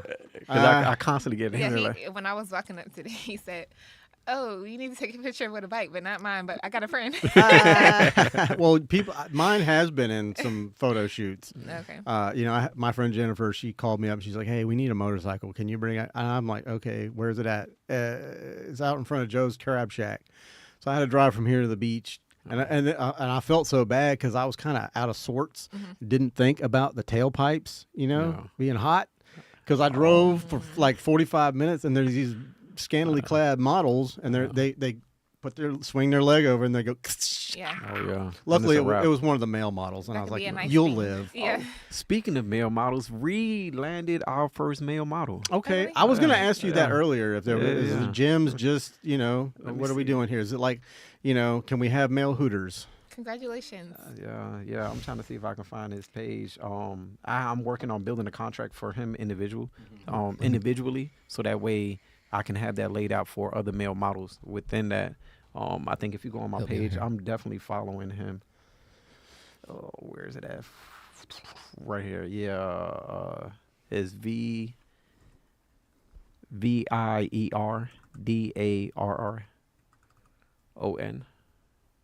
Right there. Right there. And it's a small world because one of the gems, I think she said that was her god brother. Oh, cool. So I was like, we're in a small world. So I got to finish. He's definitely got a cool look Yeah. I was Yeah, just about yeah, to say I like his. and a nice beard. Look at that beard. Yeah. Man, I'm jealous. Yeah. How can you still look young and have a beard? The grays aren't in it yet. I think the bald head don't help me either with the beard. But it's definitely he's a start for sure. Wow. Like I look said, at I'm that. I'm working on his contract now. Definitely has the model He look. like though. belongs Yeah. in Game of Thrones. Right, know, right? right. Definitely. That's dope. And that's just where I'm trying to start off. Like I know Follow him, Pat. I know originally when I first spoke with him and I reached out to him on Instagram, I end up just telling him to call me, and we had an extremely long conversation, and I kind of explained the directions on why I'm trying to go to where I'm going. And when we spoke about male models, I told him I want other male models to other males to get into modeling and understand it's not just a woman's sport. Right. It's plenty of women that want to see male models, and I'm all open for. So, like at the end of this, or like at the final transformation, if you will, I'm a anime nerd, but like you're kind of creating like a model agency. Yes and no. I guess the how the foundation is similar to a modeling agency, but it's the free roam that the models have. Is just like how I put it is a brand that models could come in, or women that want to get into modeling has the foundation to get in that. But the ultimate goal is for them to venture out and start doing their own thing. Right.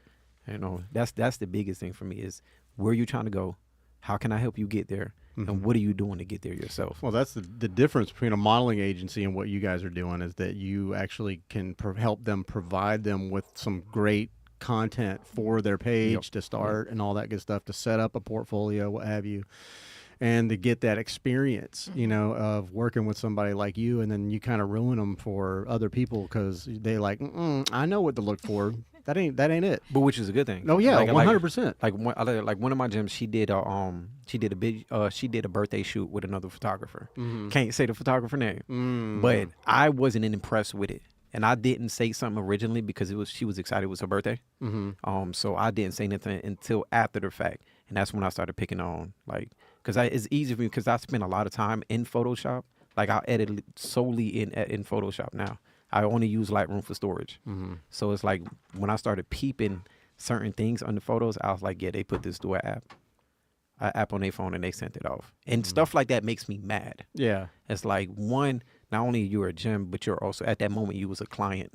So don't allow these photographers to give you bottom of the barrel and collect your money, and then your shit just look like nobody really did anything to it. Right. Yeah, that's and it's devaluing your portfolio. Right. Yeah. Yeah, that's what I'm saying. If you start out at this level and then you get to these other photographers, you're going to know, like, I'm just, okay, well, thank you. It was good working with you, but I'm not putting this in my portfolio type of thing Right. because it's not what I'm used to sharing. It's not what people are used to seeing on my portfolio, on my profile, because it really has been, Instagram is really your online portfolio. Yes. Yeah. Like, I don't know anybody that carries around, this is my friend, um, this is his thing right here, but he carries these around, and it's like, this is all his work. That's dope. He's a But photographer. I love the stuff like that though. Yeah. But Yeah. no one like I'm working on getting like my com card and like my actual Instagram, kind of like a business card, because I meet so many people, but I never actually had like just to pass them out, but kinda Right. a networking thing. But yeah. Right. Yeah. So I mean, it's just difficult, Yeah, it to get an idea for going. You're looking at this little 6-7 inch screen. 6-7. Ugh. Anyway, sorry, I didn't mean to do that. Apologize. I usually do that with my daughter and her grandson. I mean, my my son drives grandson. me crazy with that shit. Yeah. It's like the new thing. I'm like, I still Thank don't you, even know Pat. the real definition. I did. Said 6'7". Yeah, I did. that's what it I was. send my daughter because her son, my grandson, he does that now, and he don't know why. He just does it, and I'm like, I think it's hilarious because I don't live there, Yeah. so I'm like, I'll go over there and be like, Liam, what's up? 6'7", and he's like 6'7", 6'7", 6'7". So I send her shit every single day on TikTok, this like 6'7" stuff. Anyways, sorry, I That's went the new there. kid thing. Huh? That's the new kid thing. It My is. daughter says it. And I'm like, what is it? Can you tell mommy what that means? Because I don't even know. what They it don't is. even know. I don't Yeah, know. we're at Right. church today, and all the kids are in there like, 6'7". Oh, hey, mommy, 6'7". That's funny. That's hilarious. They brought it to church. But this is I'm excited. I'm definitely excited. I want to drop these pictures I did with her, Yeah, I'm and then I excited. got a collab post. Is that what you sent me? You sent me something on Instagram, yeah. or was that just a picture of her so I could use it for the thumbnail? Oh, that was a photo shoot. That was actually our first photo shoot with her as a gym. That was the beach photo shoot. Okay. Yeah, with that it was it went pretty good. I think I told him to pick like 2 or 3 different looks. Yeah, And we pretty much stayed out there the entire day. that's fun. Oh. It's exhausting, but it's Yeah, fun. we were Yeah. working. We had the flash in the beach, like actual beach water while the waves were coming. Yep. Like we just, it was definitely teamwork make the dream He's work. for sure not scared of ruining equipment. He showed me last time we shot. I guess because of that, right? You can say like your light got rusted or something. Like Oh that. yeah. My light stand. I Yeah. paid like $300 for it. It's fucking rusted out, just from all the beach shoots. I was When you doing get a that. new stand, you need to start getting some clear coat and Yeah. adding it to it or Yeah. whatever. I got some stuff that I put on my Chrome. Oh yeah. It's good for like keeping the rust off. What'll Yeah. really help, just like with fishing poles, if you're near salt water, just rinse it off with fresh water right after you're done with it. I think. Well, this is a light stand. Maybe you Well, could. yeah, Just the metal I think parts. because how we be out there, like when we were doing the beach, like we would literally be out there until like sundown.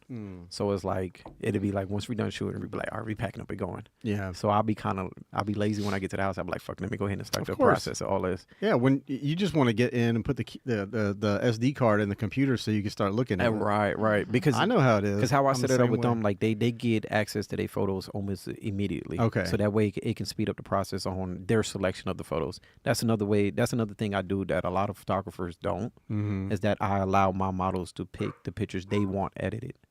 Boy, they right by the door. That's one of the biggest things for me because how I look at it is like I said, is a collaboration. Right, So right. I'm here to provide. You give the them good- access to your Lightroom? Yeah, their file Okay. with their album on it. Yeah. Yeah, they get access to every single picture. Like even now, like that beat shoot I did with Imani, they're still linked in that, so they can go to that and view it. Mm-hmm. I give them full access to all their photos. That's Now, good. now, like one of my models, like she just started, so it's like I'm kind of, I want to say it's in training her Mm-hmm. the difference between a regular personal Instagram post and a modeling post. Right. So it's been. How do you what's your philosophy on that? Do you keep like personal stuff on the stories so that it goes away, or what do you do? Maybe both of y'all. How can I say it? I think it's like I think with the photo shoots, I don't think it's more or less anything like personal wise. It'd be like test shots, but everything else is like dead on. But even in like I'm learning with like one of my gens picked out like a test shot to be on the page. I was like, fuck no, I deleted it. Yeah. Yeah, so I just started learning to delete what's not almost page appropriate for modeling. Right. Only the and- best. Yeah, so that kind of gets them in the mindset of this all I really have to choose from. Yeah. So that's why I be real big on lighting. Right. Make sure my lighting, my camera settings on point. So any picture that they pick is up to value. Mm-hmm. But like this new model here, like one of her ideas, and I'll run off her ideas and stuff like that because that's the biggest. Like we're collaborating. Mm-hmm. So if you have an idea that you want to do or pose you want to try, I encourage you to do so Right. because you may like it, and it may actually work out. You never know. But that's the point of collaboration. Mm-hmm. That's the difference. You don't know everything. Right. Absolutely. And He it's probably like thinks he does, but And it's like you know, at the end of the day, these models are wanting something for their page. You know, the gem page is solely like I explained to one of the models. The gem page is solely just a page where if a brand or well, other photographers and stuff like that wants to see a layout of the gems, the gem page is solely for them. So a photographer or whoever can go down that page and see Somebody has the right look. Right. That's wanna solely work what with the them. gem page is for. Yeah. That's solely for that. That makes sense. So that's why I'm real big on, if you see a location in that area that you're in, that we're in, that you want to shoot at or you want to go to, say it. Because if you don't say it, I'm not driving back out there. Right. So while we here, make full use of what we got out here. That makes sense, man. That's good.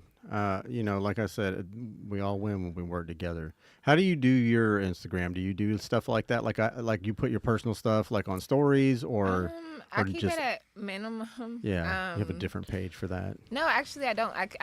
I used to think that way before. Like, let me just have my modeling page and like make a personal page. But with modeling, I want people to see the real, like, you know, my Okay. personality and things of that nature. So like, it's a nice balance between my modeling pictures and my regular pictures. But even with my regular pictures, I'm still very up to par with what I post. Like, Easy Right. can speak to that. That's kind of how, before he reached out to me, he was definitely, he was like, he was not in a like creepy way. He was watching me, like, you know, like he's seen my growth from when we first met till now, and the way that I post, the way that I present myself. Like, even when I post on my story, there's just still a certain way that I present myself, if Right. that makes sense. Right. Because I bet model pages, like, that's why it's critical that I be telling models, like, if you want my attention, then you got to give me something You to get catch my serious. attention. You got to Yeah. be serious. Yeah. Yeah. Because that's the biggest, because I don't know every model here. So the biggest thing I'm going to look for is I'll follow you. I'll watch how you post on your story, what you put on your notes, and then on your page. And if you're not lining up to what I want inside of the brand, I'm like, no. Yeah. Yeah, the moment I start seeing drama, Can you work with others? right, You know, that's the biggest Oh, thing. yeah, that's a big thing. Yeah, that's a big thing. Yeah, Yeah. Imani can tell you that. That's definitely a big thing. 'Cause Yeah. I would get It seems like it. Yeah. It needs to be. because I'll remove you quick Yeah. and then inbox you later and be Well, like, nah. they'll remove them from what you said. Yeah, but it's moments that I'll tell them, I'll be like, go ahead and remove them. Yeah. So that way, you know, the tiers can get an understanding that they're my leads.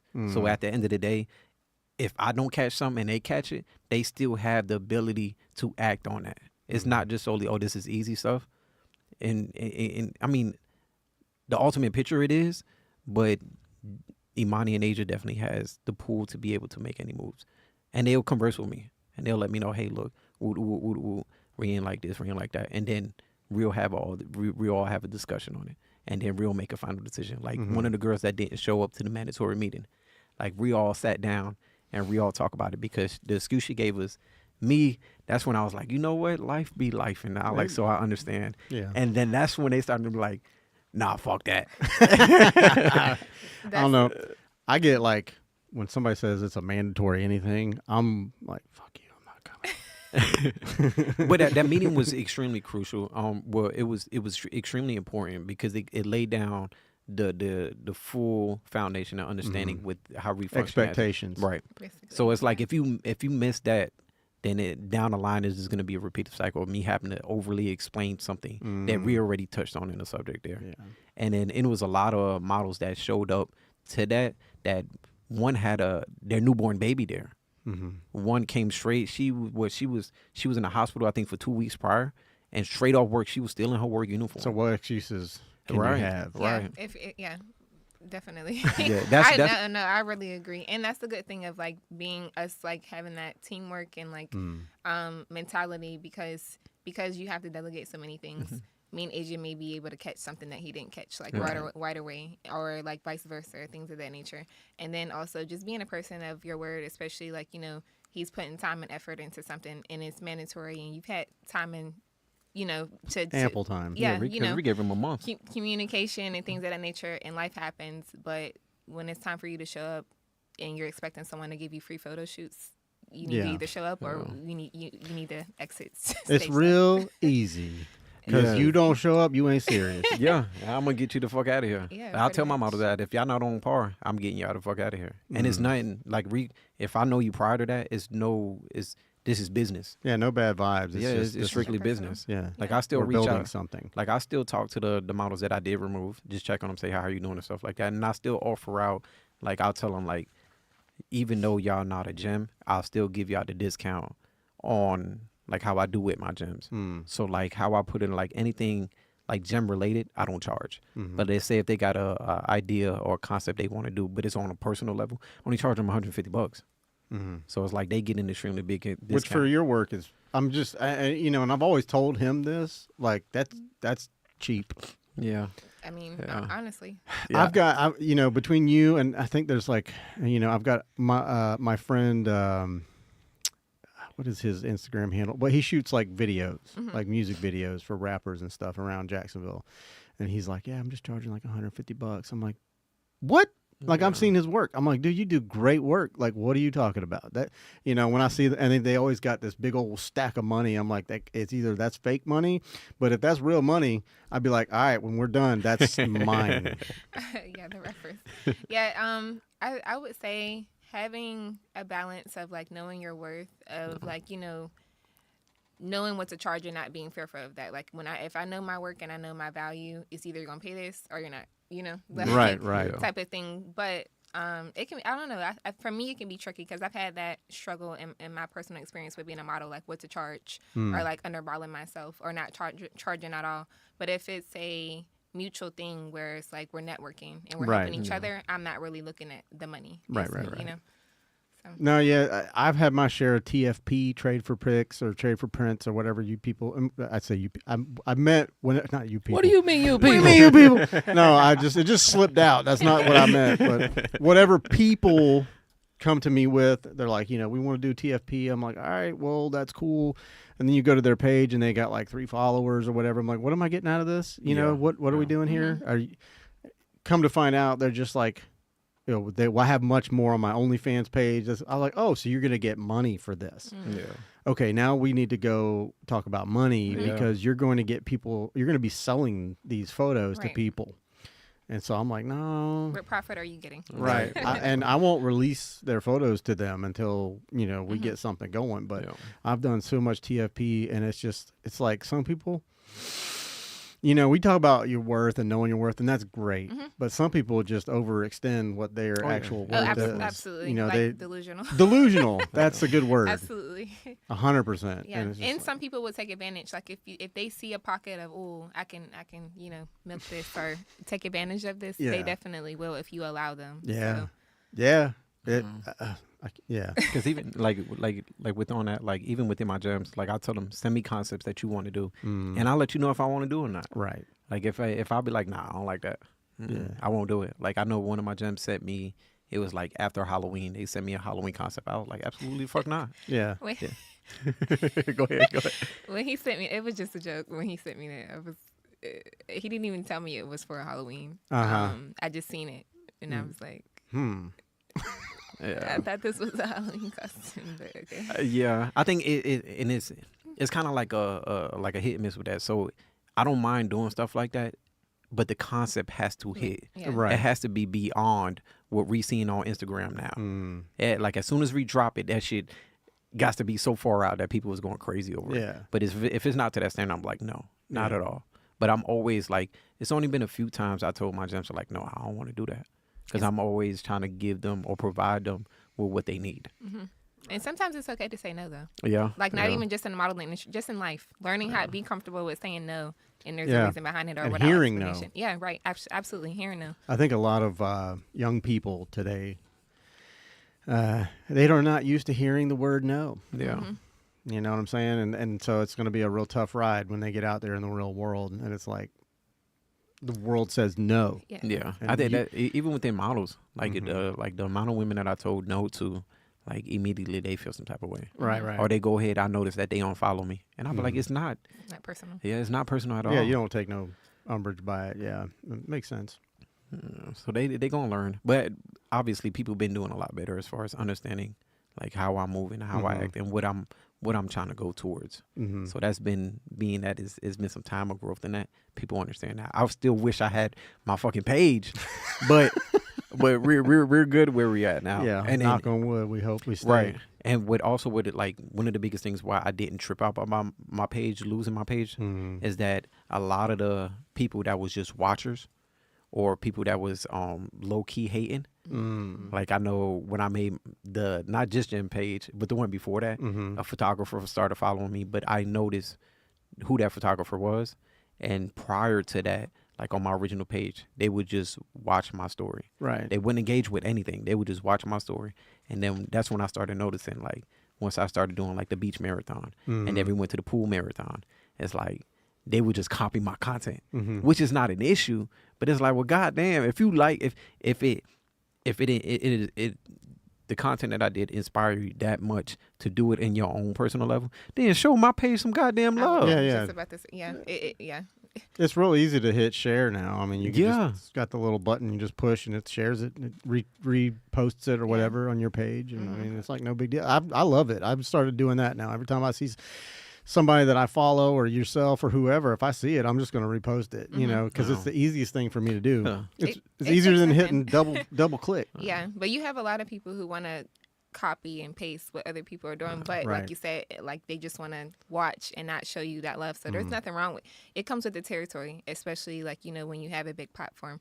But like to watch someone not engage, not show them that love, not give them their flowers, and then steal their concept is insane. But A little bit. Speaking about stealing content, I remember we did the insane. last beach marathon we did. It was it was a siren shoot, and it was so bad. That's when I had my original page. It was so bad as far as photographers doing that to me. Like we had like they wanted that beach location that they was sending their models to my gyms to try to get that location, and then a photographer reached out to me personally. I was like, fuck no, Yeah. like not at all. And then what it was, Like then- I wouldn't have gate kept, but you went about it the wrong way. Right. I think that's the biggest thing Yeah. that lose me with photographers. It's like, because I have my DMs is always open. I'm always down to help other photographers on learning different, you know, because I always invite them out. Hey, you want to learn how to do this? Okay, cool. I got you. Like one of the photographers, we literally sat on Discord and did screen to screen. And I showed him my process on editing just for him to be like on some bullshit after the fact. I'm like, what the hell? I like, y'all move so differently and so wrongly that I cut y'all off. Yeah. And then y'all sat there just looking at my page, wondering how am I getting this type of content. But I can just show you. But it has to be a genuineness behind it. genuine connection. Yeah. Yeah. People shoot themselves in the foot with having ulterior motives, not Yeah. even realizing it. That part. Yeah, like that photographer that stole that siren shoot, like it was so bad that they literally sent their models to watch my story and literally did the same siren shoot and posted it before we posted it. Now I wonder, you know, like we talked about before we started, you know, when you know, I was like, I was talking to my friend about what had happened to you, and he was like, somebody either wants your page or they want, you know, maybe they sat and screenshot all your photos, and now they're going to try and copy it, but they got to kill your page first. Yeah, You know, and that's now I'm starting to think maybe it was another photographer, and then jealousy is an ugly monster. It is. So, but karma is one thing too. yeah. So I think I know who it is. I can't say no names, but I will. you know, but I think it's because it's been like somebody asked me like who has an issue with you. I like, well, honestly, nobody knows me on a level to have an issue with me like that. Right. And But if I- they did, they wouldn't. You feel me? So it's like I know it's other photographers that I may feel some type of way, especially when we first started off. Like we was getting a lot of eyes on us, and like so a lot of photographers was feeling some type of way. And then originally I had somebody that was supposed to be part of this project that was just it was crazy than a motherfucker. Just being honest. So I just respectfully just went our separate ways. Yeah. So it's out of one of them in that area. I can't say who, but at the end of the day, Tell me offline. right. But at the end of the day, I mean, I'm still a photographer. So regardless if I have to restart another page, guess what? I still got my camera. I still have my skills to deliver, Yeah. and I still have the support of my gems. So no matter what, because they've been there. As soon as all what 13, 14 pages I made, all of them followed me every single time. I'll pop back in the group chat and be like, hey, I'm fucking back. And then immediately they start following me. So the support I have within my models is beyond, you know, something that I ever thought that I would have. So, and then matching that with that, I'm actually the photographer too. It's like, you can't keep me down. Right. You can't at all, because it's not like I'm booking a photographer to do my brand stuff. Right. I am the photographer within the brand that's producing the work. Exactly. So it's like, how you can't keep me down for long. Mm-mm. That's why I'm able to like we got to shoot with Imani, Z and Ari. I'm working on their edits now to drop them. So there's multiple different posts that I got to drop now, and even then I got to get on them, because I think I reached out to what's that Kia about doing a Christmas shoot too. So we trying to plan a lot of stuff out, so that way we can have that consistent posting. Yeah. And guess what? The quality of the pictures didn't change. Yeah. The editing didn't change, and my models didn't change at all. So they still able to deliver what they need to deliver for the gem, not only for the gems, but for themselves also. So that's one thing, you can't eliminate that, because we still us. We still the gems. We still the gems, regardless on how anybody feels, whether this page is existing on Instagram or not. They still can reach out to me on a level that be like, hey, look, I got this idea. And with the page or not, I'm still going to be like, okay, cool, let's do it. Yeah, we're still executing. Yeah. I think. Do you have people coming to you and like wanting to be a part of the jam? Well, especially when we first started, like not so much lately, but definitely when we first started, there were people like reaching out to me. There were more people watching, questioning, like, oh, what is she doing? What is that? Because you see a lot of photography, but you don't see photographers wanting to create their own brand with a group of models and take it to do, something powerful. So it's something different that no one's ever, seen really before. So it's catching everyone's eye, like, what's that? What's she doing? Where's she at? Who's she working with? Who's that person? Who's that photographer? Who's that model? So it was a lot of chit chatter like at first, but like not really so much. But I know when we get back, when we were about to drop our last shoot, I know there's gonna be people hitting me up. Right. There always is. It's undeniable. Always. It's undeniable. Like just like when I did that shoot with her. Like, I wish I had my meta glasses, because Oh yeah. it's like the level of and like I played with her, like I joked with her. I was like, this is gonna be one of the requirements as a gym, because when we sat there and walked around, like, people, it was all eyes. Like, who's that celebrity? Who's that celebrity? Right. So it's like, she was like, Are you shooting a movie? right. They thought we were shooting. Yeah, the type of comments we was getting, and then I literally seen a guy walking. I don't know if it's his wife or his girlfriend, but they was walking, and like his eye contact was too long, and it pissed her off. Smacking her back of the head. But that's not something I condone. I really don't. No, but you also can't control it. I can't control it, but I do not condone. I actually get upset if I see a man that's like, looking, but I can't help how I look. But it was funny. I literally wish we had meta glasses, because the mount, like literally every person I walked past stopped and was like, you just need to get one of them 360 cameras and mount it on top of it, put it on a hat or something, and just put it up there so you can just flip it and you can see everything, But or you could call me, dude, and I'll come and film it.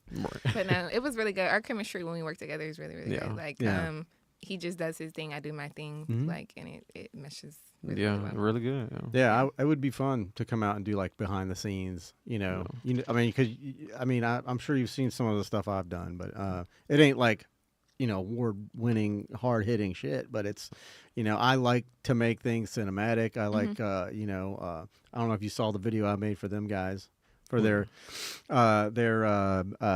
announcement video for their, they're pregnant. So, well, not them. He's not. Yeah, pregnant. after Thanksgiving, I was.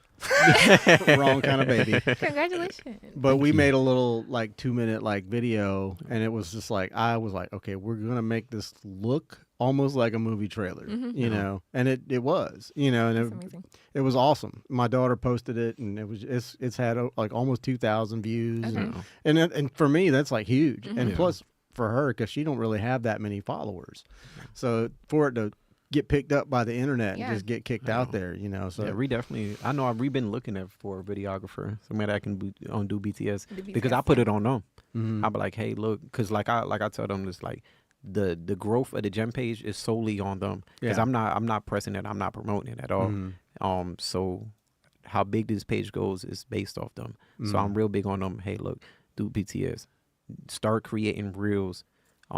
So it can pull people in, because the goal is for people to see y'all, right? Not solely me. Like I just created a personal Instagram. Okay, but it's nobody has it. That's where you're shit talking. That's where that's where I post my motorcycle videos. I got you. Well, I got there's you. nothing wrong with that. But to speak on BTS, I think it's definitely a cool thing and like creativity, especially like if you have a model who knows how to do their own hair and makeup, because a lot of people 100%. are going to someone to get those things done. But even if you're going to someone, just making it fun, like you're recording yourself, but you're also, when you post it, you're inspiring people, you're bringing engagement to not only you but the photographer, the people that you're working with. And so just look at it as like a business type of thing. It adds another level of an element Yeah. that people want to see. They don't. It's great to get the finished product. That's awesome because that's beautiful. That's great. That's fucking awesome art. But it's like, how did that come about? What was the process? Yeah, what was the process like? How far did you walk in the sand? Or whatever. It's just things that people. I think people really enjoy BTS these days. And I think it also adds value to you as a model. Like I tell my models, like the biggest goal is for y'all to get out there and start getting booked. So when other photographers, other brands and stuff like that are seeing what you're bringing or what can you bring, they're more acceptable to getting, to wanting to book you. And then your price, you can just be like, your price matches what you're doing. Right. So it's definitely more money on really activating and being active in that area. Yeah.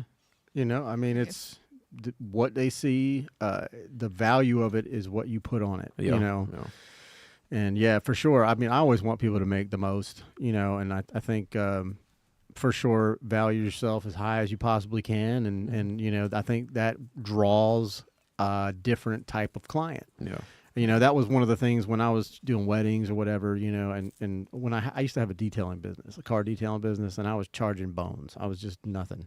And I had this little old lady with a giant Cadillac, and I charged her like $50 for it. She goes, "Baby, you got to charge more." and she goes, "You're going to get better clients, I bet, because you do a good job." She's like, "You were out here for 3 hours. You charged me $50. She never let me leave at $50. Yeah. It was like $250 she'd give me. And I was like, wow. But I was like 18, and I didn't know anything. Right. But I did raise my rates, and sure as shit, I had people from like, Ponte Vedra, Sawgrass. They were calling me out from word of mouth and stuff and wanting to spend a lot of money. I was like, okay, I should have stuck with that. I really should have. But anyways, yeah, no, it draws a different client to you. Yeah. It's not only what you charge, but it's like you said, the quality of the work. And then Look at it. Go ahead. Go ahead. Go ahead. Sorry to interrupt, but no, if you look at it like you're your own brand, like, when you walk out the house, so, like you just if you look at it in that sense and you're building your own brand while helping others, it kind of makes it easy and seamless if you look at it in that perspective. It's like you almost always have to stay on. Stay on point, yeah. Yeah. But also is showing people the flaws too, like, because everything's not perfect, life's not perfect, so showing people when you're first waking up, like, or just different things, or like. You may be in the middle of a get ready with me, but something happened in the middle of that, and you're showing that real emotion, and you're just showing that you're human. Like, yeah. I've always thought those like things where people are like videoing themselves waking up in the morning. I'm like, you had to get up and set that camera up and start recording, and then go lay back down. Literally. Like, oh no, I just woke up. No, that's always It is. funny. I mean, but if it's just what you got to do. Yeah. If you don't have, I don't know, it'd be weird to have somebody like ready to film you as soon as you wake up, and unless it's just somebody I don't know. Anyways, yeah, you kind of have to do it that way. Right. My mind goes into weird places, and I I start thought thinking about that though too. Like, if I see people, like, of course you've had to, so that's why content creating, it's real but it's fake. Yeah. Like, yeah. Some of it can be real. Some of it, is for sure generated. But. You got these cameras outside. Like I told Easy, I'm gonna make a clip, and I'm gonna have where he pulled up with his tire around his waist. He had his spare tire on. It was pretty funny because I looked out the window and he's looking at me like I had this big old. The amount of people that was recording me on my way here. Oh, I'm sure. It was crazy. I'm sure.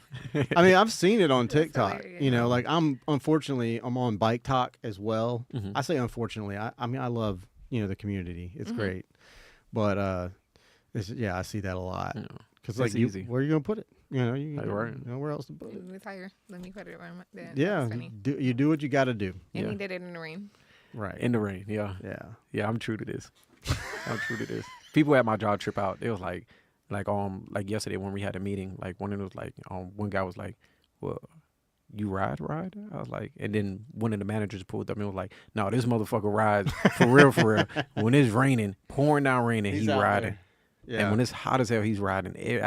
Because I think what February 3rd or 4th will make it a year solid that I only rode my motorcycle. The only time I drive my car is when I'm going to a photo shoot and we need the equipment. Yeah. But other than that, I'm on my bike. Yeah. And even then, there's been times like one photo shoot I did with one of the gems before she came in gym. I pulled up on my motorcycle.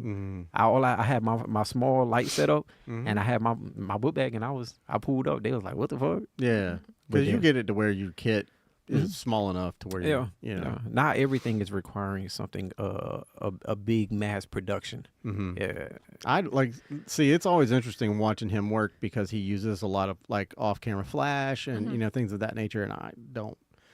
Like when I shoot, it's all natural light. Yeah. And usually flash people and natural light people, don't get along. And then there's the studio people. Yeah. And we don't usually get along. I mean, I get along with everybody. I don't care. I think it's all love because I'm like, I just love to see what the people are doing. Right.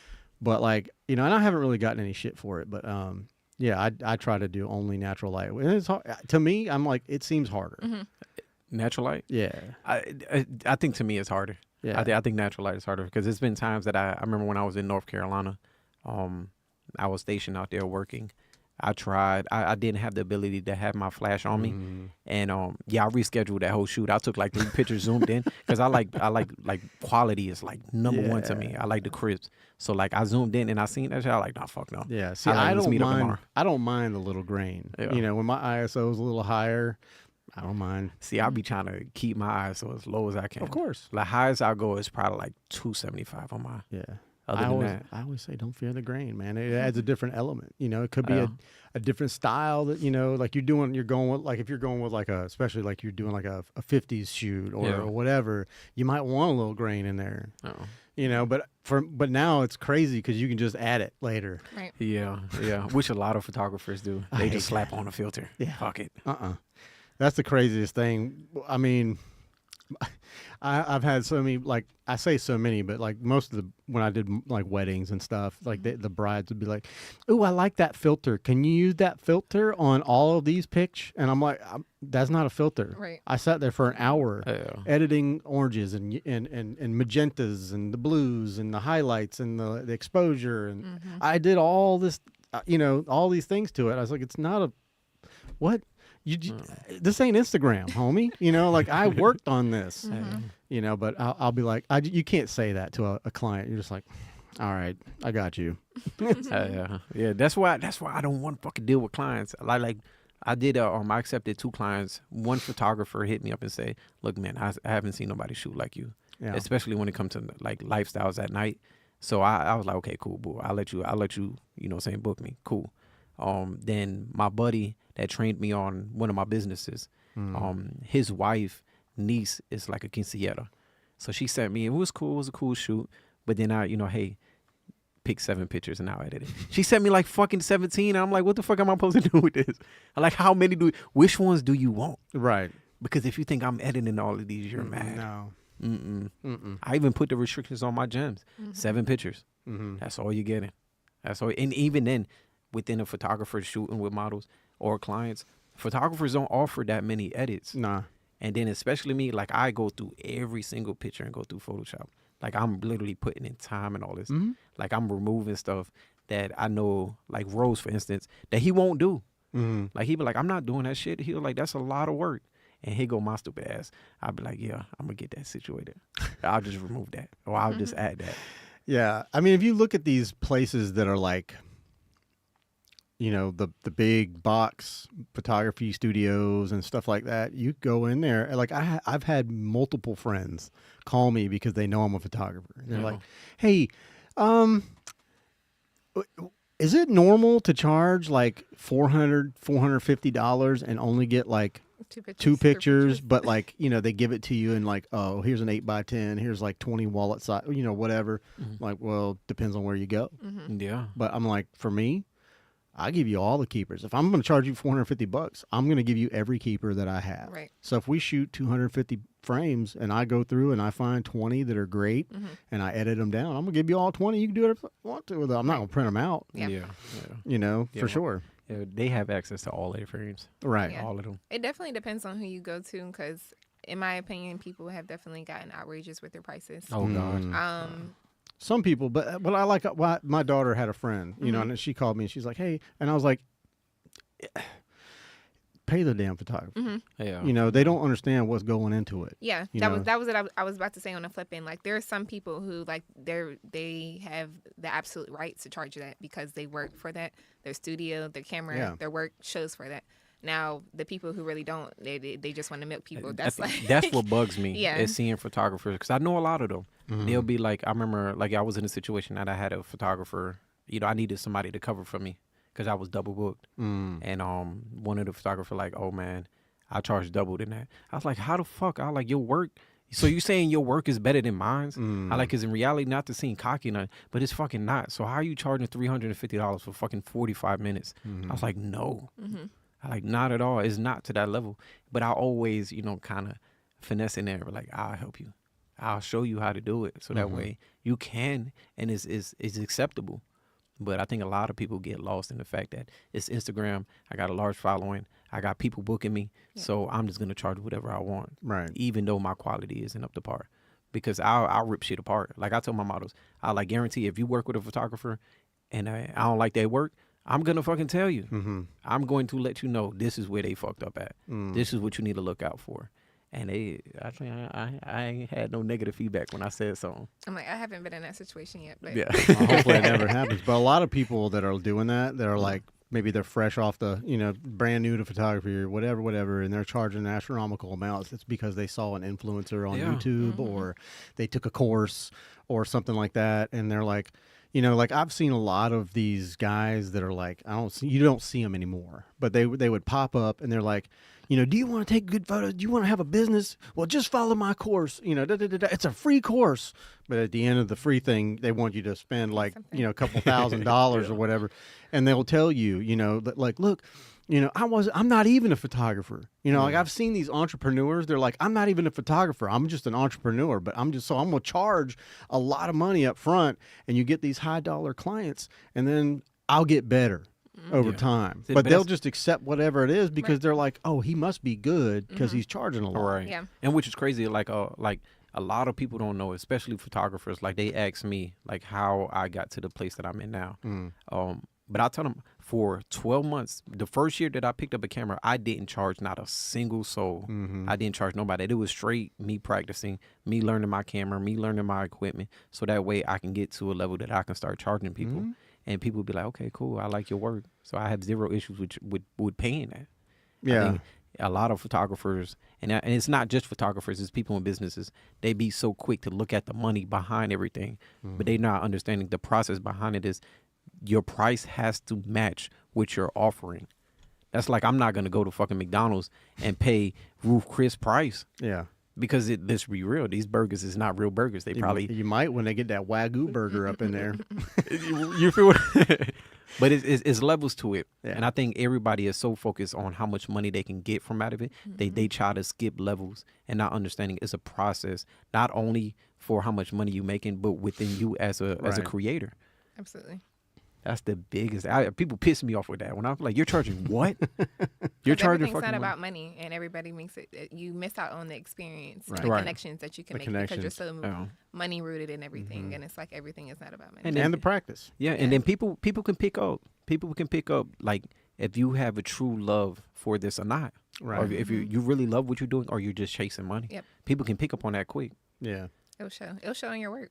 Yeah. I mean, yeah. See, I got cocky a couple of times. I was like, you know, I did a lot of free work for a long time. No. And or like really cheap work, you know, for a long time. And then the word kind of got around or whatever, but I got better at what I was doing. And then, you know, I fucked around and got some compliments on my shit. And I was like, well, price just went up, motherfucker. You know There's what I mean? nothing wrong with that. Yeah, but I mean, you know, it's cool to feel yourself, but Yeah. like, don't get crazy. Yeah. You know, and I got humbled real quick, you know, a couple of times, and I'm like, and I try to stay that way. Yeah. Like I was like, why the hell did I do that? You know, what was I thinking? Yeah. Type of thing. But yeah, it's hard to stay in a good headspace, especially when you start doing well, and you know there. You know, maybe you can monetize now on social media, which is always nice because it supplements what you're trying to do.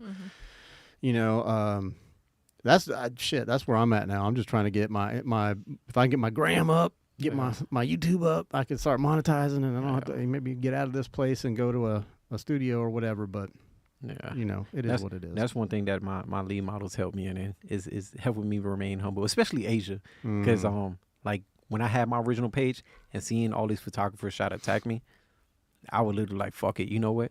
Y'all want to do it? Let's do it. Let's go pick for pick. Yeah. Fuck it, let's do it. You think you on that level? We're gonna test it. Yeah. And then, you know, my buddy, he definitely hyped it up. So he would tag me, and then I would tag the other photographers and be like, what's up? Yeah. Y'all talk put shit. Yeah, let's fucking go. And we'll see who's actually better. But then, you know, they be on me. With Asia be like, man, take that shit down right now, Easy. What the fuck are you doing? They don't need to know that. Yeah. Because once I get to the point that I say, fuck it, I don't care, then I'm all in. Like, I'm going to dive head first and be like, we going down this roller coaster and we going to make sure we not wearing no seatbelts. Every single time. Because I don't allow people to get me there. Yeah. But once I get to the moments that I'm like, especially if you catch me on a bad day, it's a wrap. Because I'm going to tag you in everything. Well, I would much rather you take it out on somebody on Instagram than on your bike on the road. I worry about him all the time. I told him that today, man. I was like, if I think about a lot of people that are out there, but I'm like, I think about him all the time. Like, dude, just be careful. Yeah. Dear Lord, you know, be careful. That's all I can say, man. Just, you know, because we want you to be around, man. And I mean, I get the same thing from my kids, and I try. Yeah. I think one of the biggest things that help with the whole me riding is that, you know, Florida is now an open carry state. So, yeah, that should be right. I'll pull up my jacket because of course I run into people that they don't like riders. Yeah. So they, especially with me being on a crotch rocket type style. Of course. It's like I automatically get this like I'm an asshole look. So I have people that's like, is that my bike too loud for them? Or they just don't like me as a rider on a crotch rocket. Oh, I get it too, man. So don't you worry. It's just bikes in general. I didn't know there were people out there. Anytime like I'm driving and I see a bike rider, I try to be more cautious. Yeah. Well, that's good. Like I guess maybe because my dad, I grew up, but he gave away his bike actually for that fair. I think one of his buddies had like something happened to him and he ended up selling it. Because he just was like, whatever. But I didn't know there were people that did not like riders. Oh, yeah. They're vindictive as hell, too. And they will try to run you. I was telling him, like, the other day, it was the day before the full moon. You know, I don't know if you pay attention to the moon cycles, but I know when it's a full moon. Yeah. Okay. The day before the full moon, I was going to work. It was 3:30 in the morning. I'm going, and there's no one on the road. But the few people that were on the road had to be right up around me, and then they wanted to try to like push me, try to run me off the road, and I would just try to get away from them. Yeah. And then they catch up and try to. And I'm like, what are we racing now? Yeah. Like I'll slow down, you know. And then you can tell when they're doing the thing. Absolutely. I'm like, bro, what are you trying to do, man? Like I'm just trying to go to work, dog. Right. I'm just trying to live. Yeah, I pull out my gun instantly. Yeah, I don't carry. So I mean. I do. Keep that thing on me. I know. I just try to not piss anybody off. Yeah. That's my whole philosophy. With me carrying, I still try to stay out of situations. It's more so like a safety component, but you never know. Like you can be being the bigger person and someone is still acting an asshole. So it's crazy how quick a gun would de-escalate some situations. Oh yeah. It is crazy. Because me, I'll set you up to the point that I know I'm in legal standing. So if something does happen, best believe I'll just call the cops on myself. I'm like, hey, I got a situation here. Yeah, that's what we were trained to do. But now that they're open carry, I actually have to get a harness because. Oh, the holster. Yeah, a holster. Yeah, because I need one. Yeah, I haven't done one thing yet. I just bought a shotgun. And it's beautiful. It's beautiful. It's a double fit. You gonna mount it like a samurai sword down the side of your bike? No, I'm gonna get the back strap. Okay. I think I paid like it was like $750 for it. It's a double barrel fed shotgun. So it's two feed tubes at the bottom. Okay. And there's a switch that you can cycle through the barrels. Oh wow. And then all of them, like my buddy was like, man, you should do buckshot, bird shot. But I got all buckshots. And the ones buckshot only. Yeah, and the ones can't testify in court. Right. And how I got it is like the rounds that I got is literally a buckshot in the rear and it's bird shot up front. So you're getting best of both worlds. And I haven't yet. Montana. You feel me? And I have. You should call them. I have yet to ride with it on my back. I want to ride with it on my back so bad. Why? Just to see people reactions. I think because a lot of people in Florida is being that they don't like firearms, they allow their emotions to control what law is, and I just want to see people reactions. I'm an asshole. I'm just a little bit. Like my, like I love you, but a little bit. like I got my buddy. My buddy rides with a whole no lie with a blackout 300 on his back. Huh. He do not care. He was like, yeah, these supersonics is gonna get you before you even blink. And nobody stopped him and nothing? Nah, they can't. Yeah. They can't. I know. Like I wrote when he did it, and it catches a lot of people's eye. Yeah, yeah. And I'm sure people call the cops, but what you gonna call the cops and be like, hey, this guy got a big AR on his back? Well, that's why I was wondering. Like, I mean, I imagine the cops would like They can't say shit. find a reason to pull him over so they can just make sure he's all up to good. And So everything. so legally they can't. They can't. Because I know when the open carry, like 2 days before it went into play, right by my house, I had stopped and got some gas, and it was an officer there. And I asked him, I was like, what's your thoughts on the open carry? He was like, he was like, I understand it, I respect it. He said, but it's gonna be a lot of situations that is gonna escalate. I was like, what do you mean by that? He was like, just imagine a fender bender, and then somebody walks out and see a gun. It automatically is gonna raise red flags. What are you pulling up here, Patty? This was the case that made open carry legal. McDaniels. Oh, huh? it was the case that made Happened to be your last name. Yeah, some crazy motherfucker like me. But he was I believe a couple years ago he was marching like literally with a sign and holding a gun, and the cops came and arrested him for open carrying, and he took it to court. And years and years and years after years, it finally came. I think it was like 3 or 4 months ago. They realized, like, Florida's like, okay, well, actually, we were in the wrong here. You guys, it's legal for you guys to open carry. It's your God-given right. Yeah. Yeah. So I love it. Yeah. When I I first love got it. my gun, I was taught the opposite, or told the opposite. I'm like, why can't we carry? But It yeah. seems a little counterproductive or taboo. Like me, like we have them, you know, but I mean, I use them for home protection and whatever. But yeah, a lot of people, like, I don't think about the fact that like they're out there and they carry them in their cars and this and that. And I have been, when I was married, I had somebody pulled a gun in traffic, just kind of showed it to me, and I was like, gone. You know, I was like, okay. And I didn't even do anything to provoke it. It was just some kids doing some stupid shit. You know, and I'm like, nope. But to that point, like, I definitely agree with people being able to carry, people being responsible. I think to the phrase a well-armed society is a polite society. Yeah. I'm a firm believer in that. Yeah, you know, You don't think twice. Yeah, I had this conversation with somebody at work the other day, and it was just like he's one of them people that think, you know, there should be tighter gun laws and or we could get rid of guns altogether. I said, what is that going to do, bro? Yeah. I said the criminals are going to have 'em. Right. The law-abiding citizens that you're taking the guns from. We're gonna suffer. vulnerable. no way to defend themselves. Well, not only that, but that's the first thing like a tyrant Yeah. would do to rule a country or a nation. Or I mean, I watched some documentary on this samurai. God, I can't remember his name, but he started out like at the low level. He was just a farmer or something like that, and he went up the chain and went through this whole samurai group and became the head leader, and then he started taking over sections and areas where he was at. And the first thing he would do is to go into each neighborhood or each village and take all the weapons, and then they would take them and bury them, and you couldn't know where they were at. No way to defend yourself. Defend yourself. Yeah. Yeah. And it's like, okay, well, what the and that was basically how he took over this whole thing. I can't remember who it was and what the documentary was, but anyways, that was kind of like that. History will repeat itself. Yeah. You know, so I do believe that we need to be able to, you know, rise up if we have to against a tyrannical government. You know, just my thoughts, YouTube. I'm not advocating for that. You know, you have to be very careful because watch this one get pulled too. Oh God. Because we're talking about this shit. I mean, it's a hot topic right now. Yeah. It is. It's a hot topic of what's going on in today's world. Yeah. But to his point, though, he was like, yeah. You know, I was like, well, I think it's less of a gun problem and more of a mental health issue. Right. Absolutely. Agreed. Because not everyone is responsible enough to carry a gun. I will say that.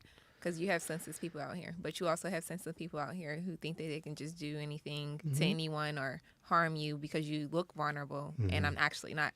Right. That's like my most like secret weapon. Like how I look, people are looking. You at wouldn't me. you wouldn't expect it. Oh, she's carrying no, and I don't even broadcast it at all. Right, But right. I have been in situations like I'm grocery shopping with my daughter, and I see men watching me, or I've been dealt with road rage with men. Like you just never know what situations that you're going to be put yourself in. For so. sure. But yeah, my ex, she was getting gas somewhere. I can't remember. She was working at Baptist downtown. She's a nurse, or she's a nurse now. Yeah. But she was just getting gas, and it wasn't like the best neighborhood, whatever. But it's like somebody was kind of coming up on her while she's sitting there. She put the gas in, and then went back and sat in the car. And this dude, she saw him coming. He was walking up, and she just made sure he saw her open the console, and it was right there. Yeah. And she just stuck her hand in and looked at him, and he kind of went, Yeah, "All he right," backed and off. he backed Yeah. off because he whether they got good intentions or bad, like you don't just You roll can't up. decipher Oh that. yeah, Yeah. yeah. You got that's not okay. I'm gonna automatically think the worst. Yeah, and most people will, Automatically, especially yeah. a woman at like 3 a.m, and it's no one around, and this person I don't know is Yeah. just coming up to me like, no. I'm This very may be your last. hypervigilant. Yeah. Yeah, this may be your last day. Yeah. Right. And especially with me, I don't do micros. I don't do small sizes. I like carrying full size. You're looking to take down a bear. Yeah. No bullshit. I was actually when I was looking at my shotgun, and I just purchased my shotgun. I seen the 30 millimeter, and I was like, damn, I can use this to carry this big ass fucking gun. And the guy was like, what are you trying to shoot? You trying to kill a bear? I was like, well, you never know. They are out here. Yeah, man. you never know. But that's just me. Period. I like carrying more on a larger size firearms than anything. Less to make a mistake. Yeah. And plus, I'm not gonna lie to you. If I get in a situation that I have to defend myself, I want to make sure you're good. Yeah. You're nice and peppered up, really nice. Mhm. You're seasoned. You're well seasoned. Yeah. And it's not saying that I'm that's my goal. Yeah, you're like, not I want to like- do that. Right. But if I ever get to the situation, You I just want to be ready. Yeah. That's Yeah, all there yeah. is to it. Like, and it happens. Shit happens. Yeah. Yeah, especially in Florida. Mm. Especially, and here's a breaking out even more, especially in Jacksonville. Yeah. Some nut cases. Yeah. Well, I remember when I was younger, like people used to be able to have gun racks in their trucks because, we're in the South and people like to hunt. So a lot of the younger folks, and they would come to school, drive into the school parking lot, and they'd have a gun rack in their back window, and you could see their gun hanging in and we didn't give it a second thought. Yeah. And nobody was doing school shootings at that time. Like I'd never heard of that. I was like, what? Whenever that shit started, it really, Frequent now. yeah. But Yeah. I think it's again, back to the mental health. I think it's like when people get on these medications and they're highly medicated and what have you, a lot of these medications, in the disclaimer, that's the side effect is depression and like Yeah. suicidal, and it's like some people are like when they're suicidal, they want to take people out with Yeah. Yeah, I think that's selfish. Just get rid of yourself then. Yeah. Don't tag me along for your ride. I Yeah, don't do it like Japan does it. Just go out in the woods, and Yeah. do your thing, and just leave it be. be And solo also on your just- one-way trip. That responsibility, because there's like a lot of like, let's say a parent has a gun, but that's your responsibility to keep it like up to where it doesn't have access. But there's a lot of kids that are getting access to these guns, bringing them to school, Yeah. doing things that they're not supposed to be. Gun laws not being really taught, or like people are just desensitized. Right. So like killing someone doesn't even affect them. So Yeah, it 'cause just you is see a lot it- of You could see Yeah. you could go on Instagram right now and watch like 5 people getting killed, and that stays up on the internet. But and it's Easy not can't- normal though, but yeah, it Easy- comes to normal. Yeah, Easy can't keep a fucking page. Yes, let's hope Yeah, that Meta your got one more page- time.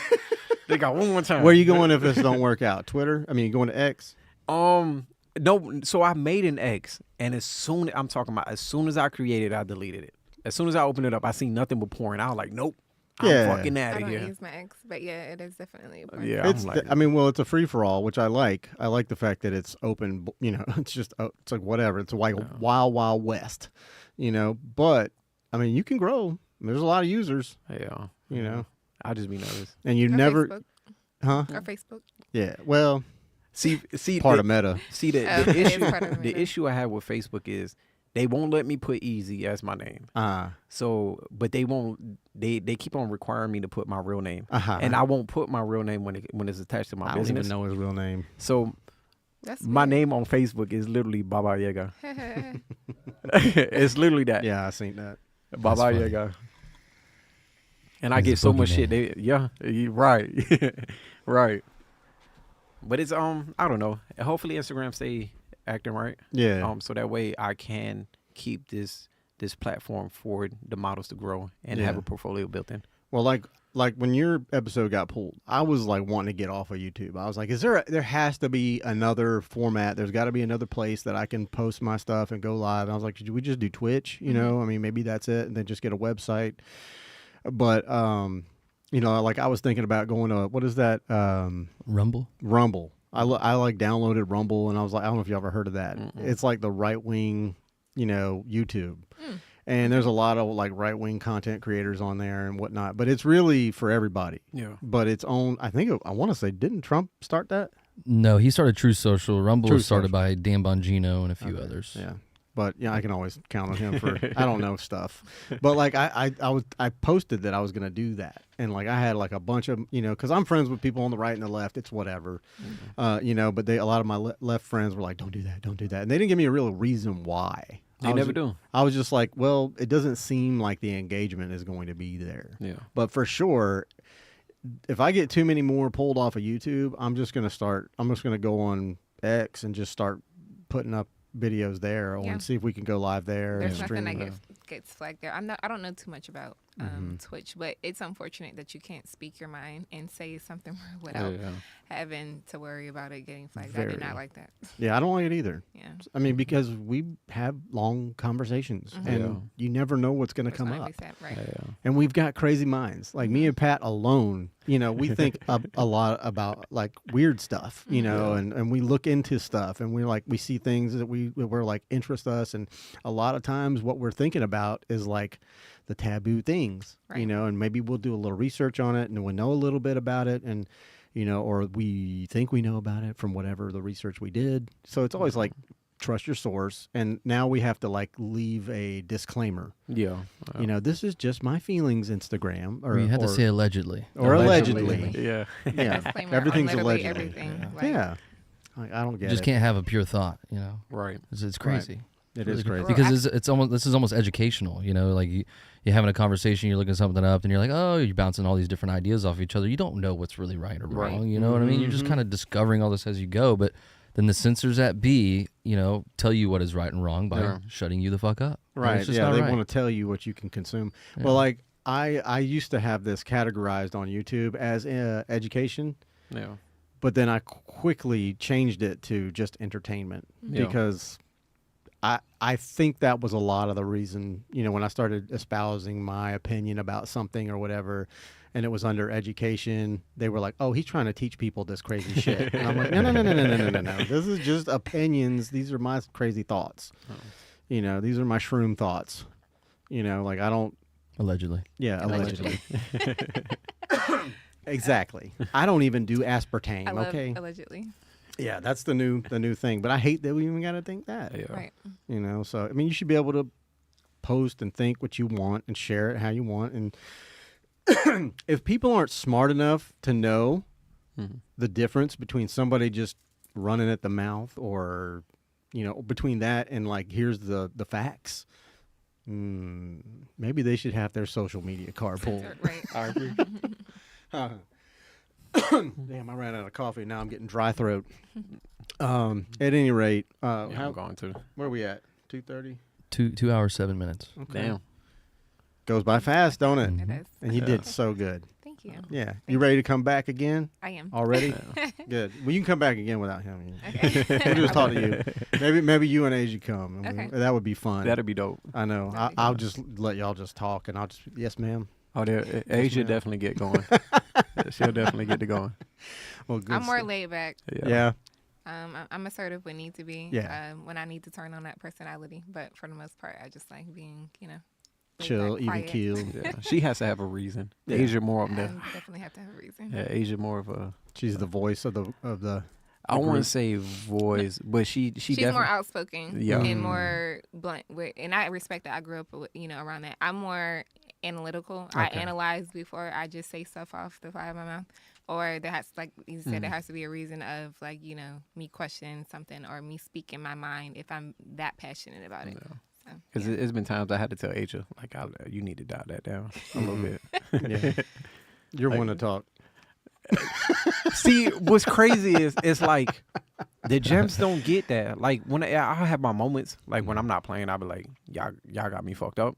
Mm. But I think my motto, I don't know, have I mean, I can't speak for everybody else. Yeah, yeah. I feel like I give you that respect. So me and Yeah. you don't have that Yeah. dialogue or, But it's so- it's definitely but been you times. have had times where, like, you need to be more assertive. I even told him that, because if you're just kiki ha ha and want somebody so much and you're not displaying that respect, like, hey, this still we're friends, but don't Yeah, get too yeah. beside Yeah, yourself. don't get it twisted. If you're not displaying that, that might, divvy off, and you might have to come back to that conversation or that person, like, hey, we're cool, we're having this, but I need this or I need you to die down, or Yeah. I think the last time I had to do some correction, I think it hasn't been any issues then. Because I think I remember what I said. I like letting them know, like, this is my shit. Yeah. It's like, and then allowing, and that's what I'm learning, that I learned from Asia and Imani, is allowing people or certain or the models that have too much of an input on something.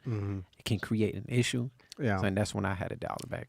I agree. And I always, once he gave me that platform, like, hey, you're an admin, you're a diamond, I always told him, like, I know that. He was like, I want you to feel like you have say so. But I'm like, Right. that's never going to trump Yeah. yours. Like, this is your, organization. And reminding him of that. So I'm never, even if you want me to, it may be tricky for me sometimes. Like, 'cause I'm like, okay, you want me to be assertive, but I can't over trump you or your position. No. So I'm learning too, Yeah. as with him. So, yeah. Well, good. It's a process. I'm Definitely proud of process. y'all, and I'm looking forward to seeing what comes of it, and how y'all's Yeah. growth goes. I mean, I'm always going to keep Yeah. tabs. You're my brother, man. I love you, and I'm always going to be here to support you. Yeah. And I You know. appreciate it. He's like a frequent flyer on here. He called me up. I'll be like, "Come on, bro. We got room. Let's go this Saturday, this Sunday, whenever." Got a bunch of Sky I was- Miles. Yes, he does. Right. Yes, he does. I don't was think excited. with the modeling cast, I don't think we came up with a date yet. I think we're trying to execute it before January 1st. What is this now? A modeling cast. Okay. So we're in a position that I let quite a few girls go. Well, girls go a little bit already. So I think I just want to expand a little bit to kind of give more women the opportunity to get involved in it also. And And men. yeah, Yeah, and men yeah, now. Yes. yeah, and into more of a selective role or a selective area, selective brand to be a part of. Because there's a lot of photographers that just open the door for every and anybody, and I'm not that guy at all. No, you got to be. No, we're picky. I am picky in that aspect. I definitely will. Yeah. If he brings something, I'm like, I Yeah. don't know about that. Yeah, we put you in the pool, and then we kind of rip you apart. That's But not funny. in a bad way, in a good way. Yeah. I mean, if it's the right fit or not. Yeah, You yeah, know. yeah. And then conversation with them also helps with that. Yeah. You Because- just like bring somebody in and look at them and see what they do. yeah. We kind of really overanalyze them Yeah. a lot, and just to see if they not only if they're a good fit for the brand, but also a good fit to work with the models within the brand already. Yeah. Yeah. Well, That's- like you said, I mean, there's criteria that you want, Yeah. and Yeah. can you work with others? What your level of skill is for the craft. I mean, there's so many things that could make or break someone in this field Yeah. altogether. And then you're trying to do this, the gems, the group, Yeah. this organization that you're making, and it's like, if you don't have, like an idea for what you're looking for, then you're just going to allow everybody, Right. every Tom, Dick, and Harry to come in, So, no, you got to have. Yeah. Organization. And then it can also, if you're not picky, can always be that one bad apple that sabotages the whole thing. And you don't even Right. know. Right. We kind of were in that position just for a snippet of time, but we handled it. But You got rid of the spies. Yeah.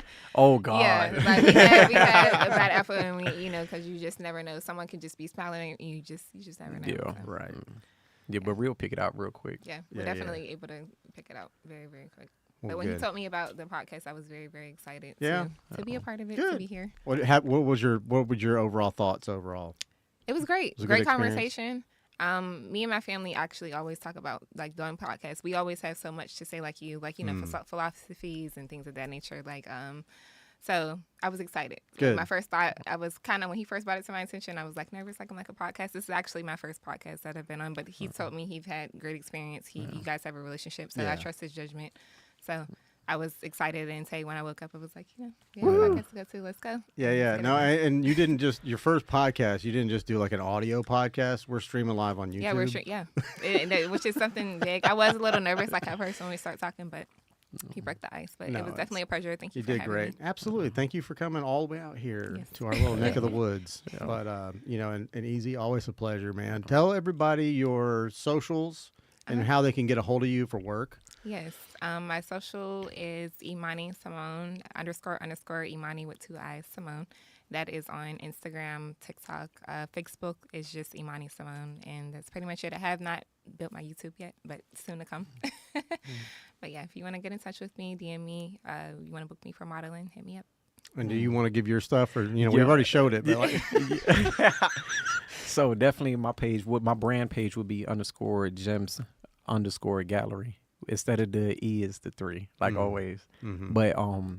But this is definitely for models or people or women or males that want to get into modeling and looking for a platform or a really good photographer that has the genuineness on helping building people up in that platform. Is definitely a good place for them to be at. And hopefully I start to see more people coming out to the modeling cast that we'll have sometime in mid-December or the end of December. So that way we can kind of further growth this gems and help more people in it. Awesome. Yeah, as long as you serious. Yeah, Don't you come to gotta my- have the right you- mentality. Yeah, you come to my page with bullshit, I'm gonna definitely tell you no. Right. As long as you're serious and it's something that you want to do, even if you're not 100% sure, but you know you have a part of you, have a part of something in you that wants to pursue this, whether it be, you never had the full support of people believing in you and being in a model, or just some of the idea that you always be like, I wonder what it's like to get into modeling. It's always a place for you in the gyms. And you're starting on a good foot. Yeah. I don't charge my gyms for shoots. As long as they're serious, they meet me halfway and then re-execute. I love it, man. Well, thank y'all for coming out. Yes, of course. Yeah. And thank you so much for watching. I hope you'll join us next weekend. We'll have this guy, It's hard. Will Todd Barber. This will be his 3rd time on. He's my beard barber. He does my beard. I don't really cut my hair. I wonder if I used to go to Paul Mitchell. Okay. So we heard about all the local He's. barbers. I think he's done some classes in there. Okay. But yeah, he's on their page. But yeah, he's out in Oakleaf, his shop. Brilliant man. So I mean, I love him. He's my, like I said, if I need to go out there and get a shape up, I go out there. And fellas, it's almost Christmas. You need, there's some people that I know that might need a little trimming done on their beard. You need to go see Will Todd. He's out in Oakleaf. You can't miss him. So again, thank you guys so much, Sir. and I look forward to the next time. Next time. All right. Thank you. Thank you. Bye. I got pissed so bad. Yeah.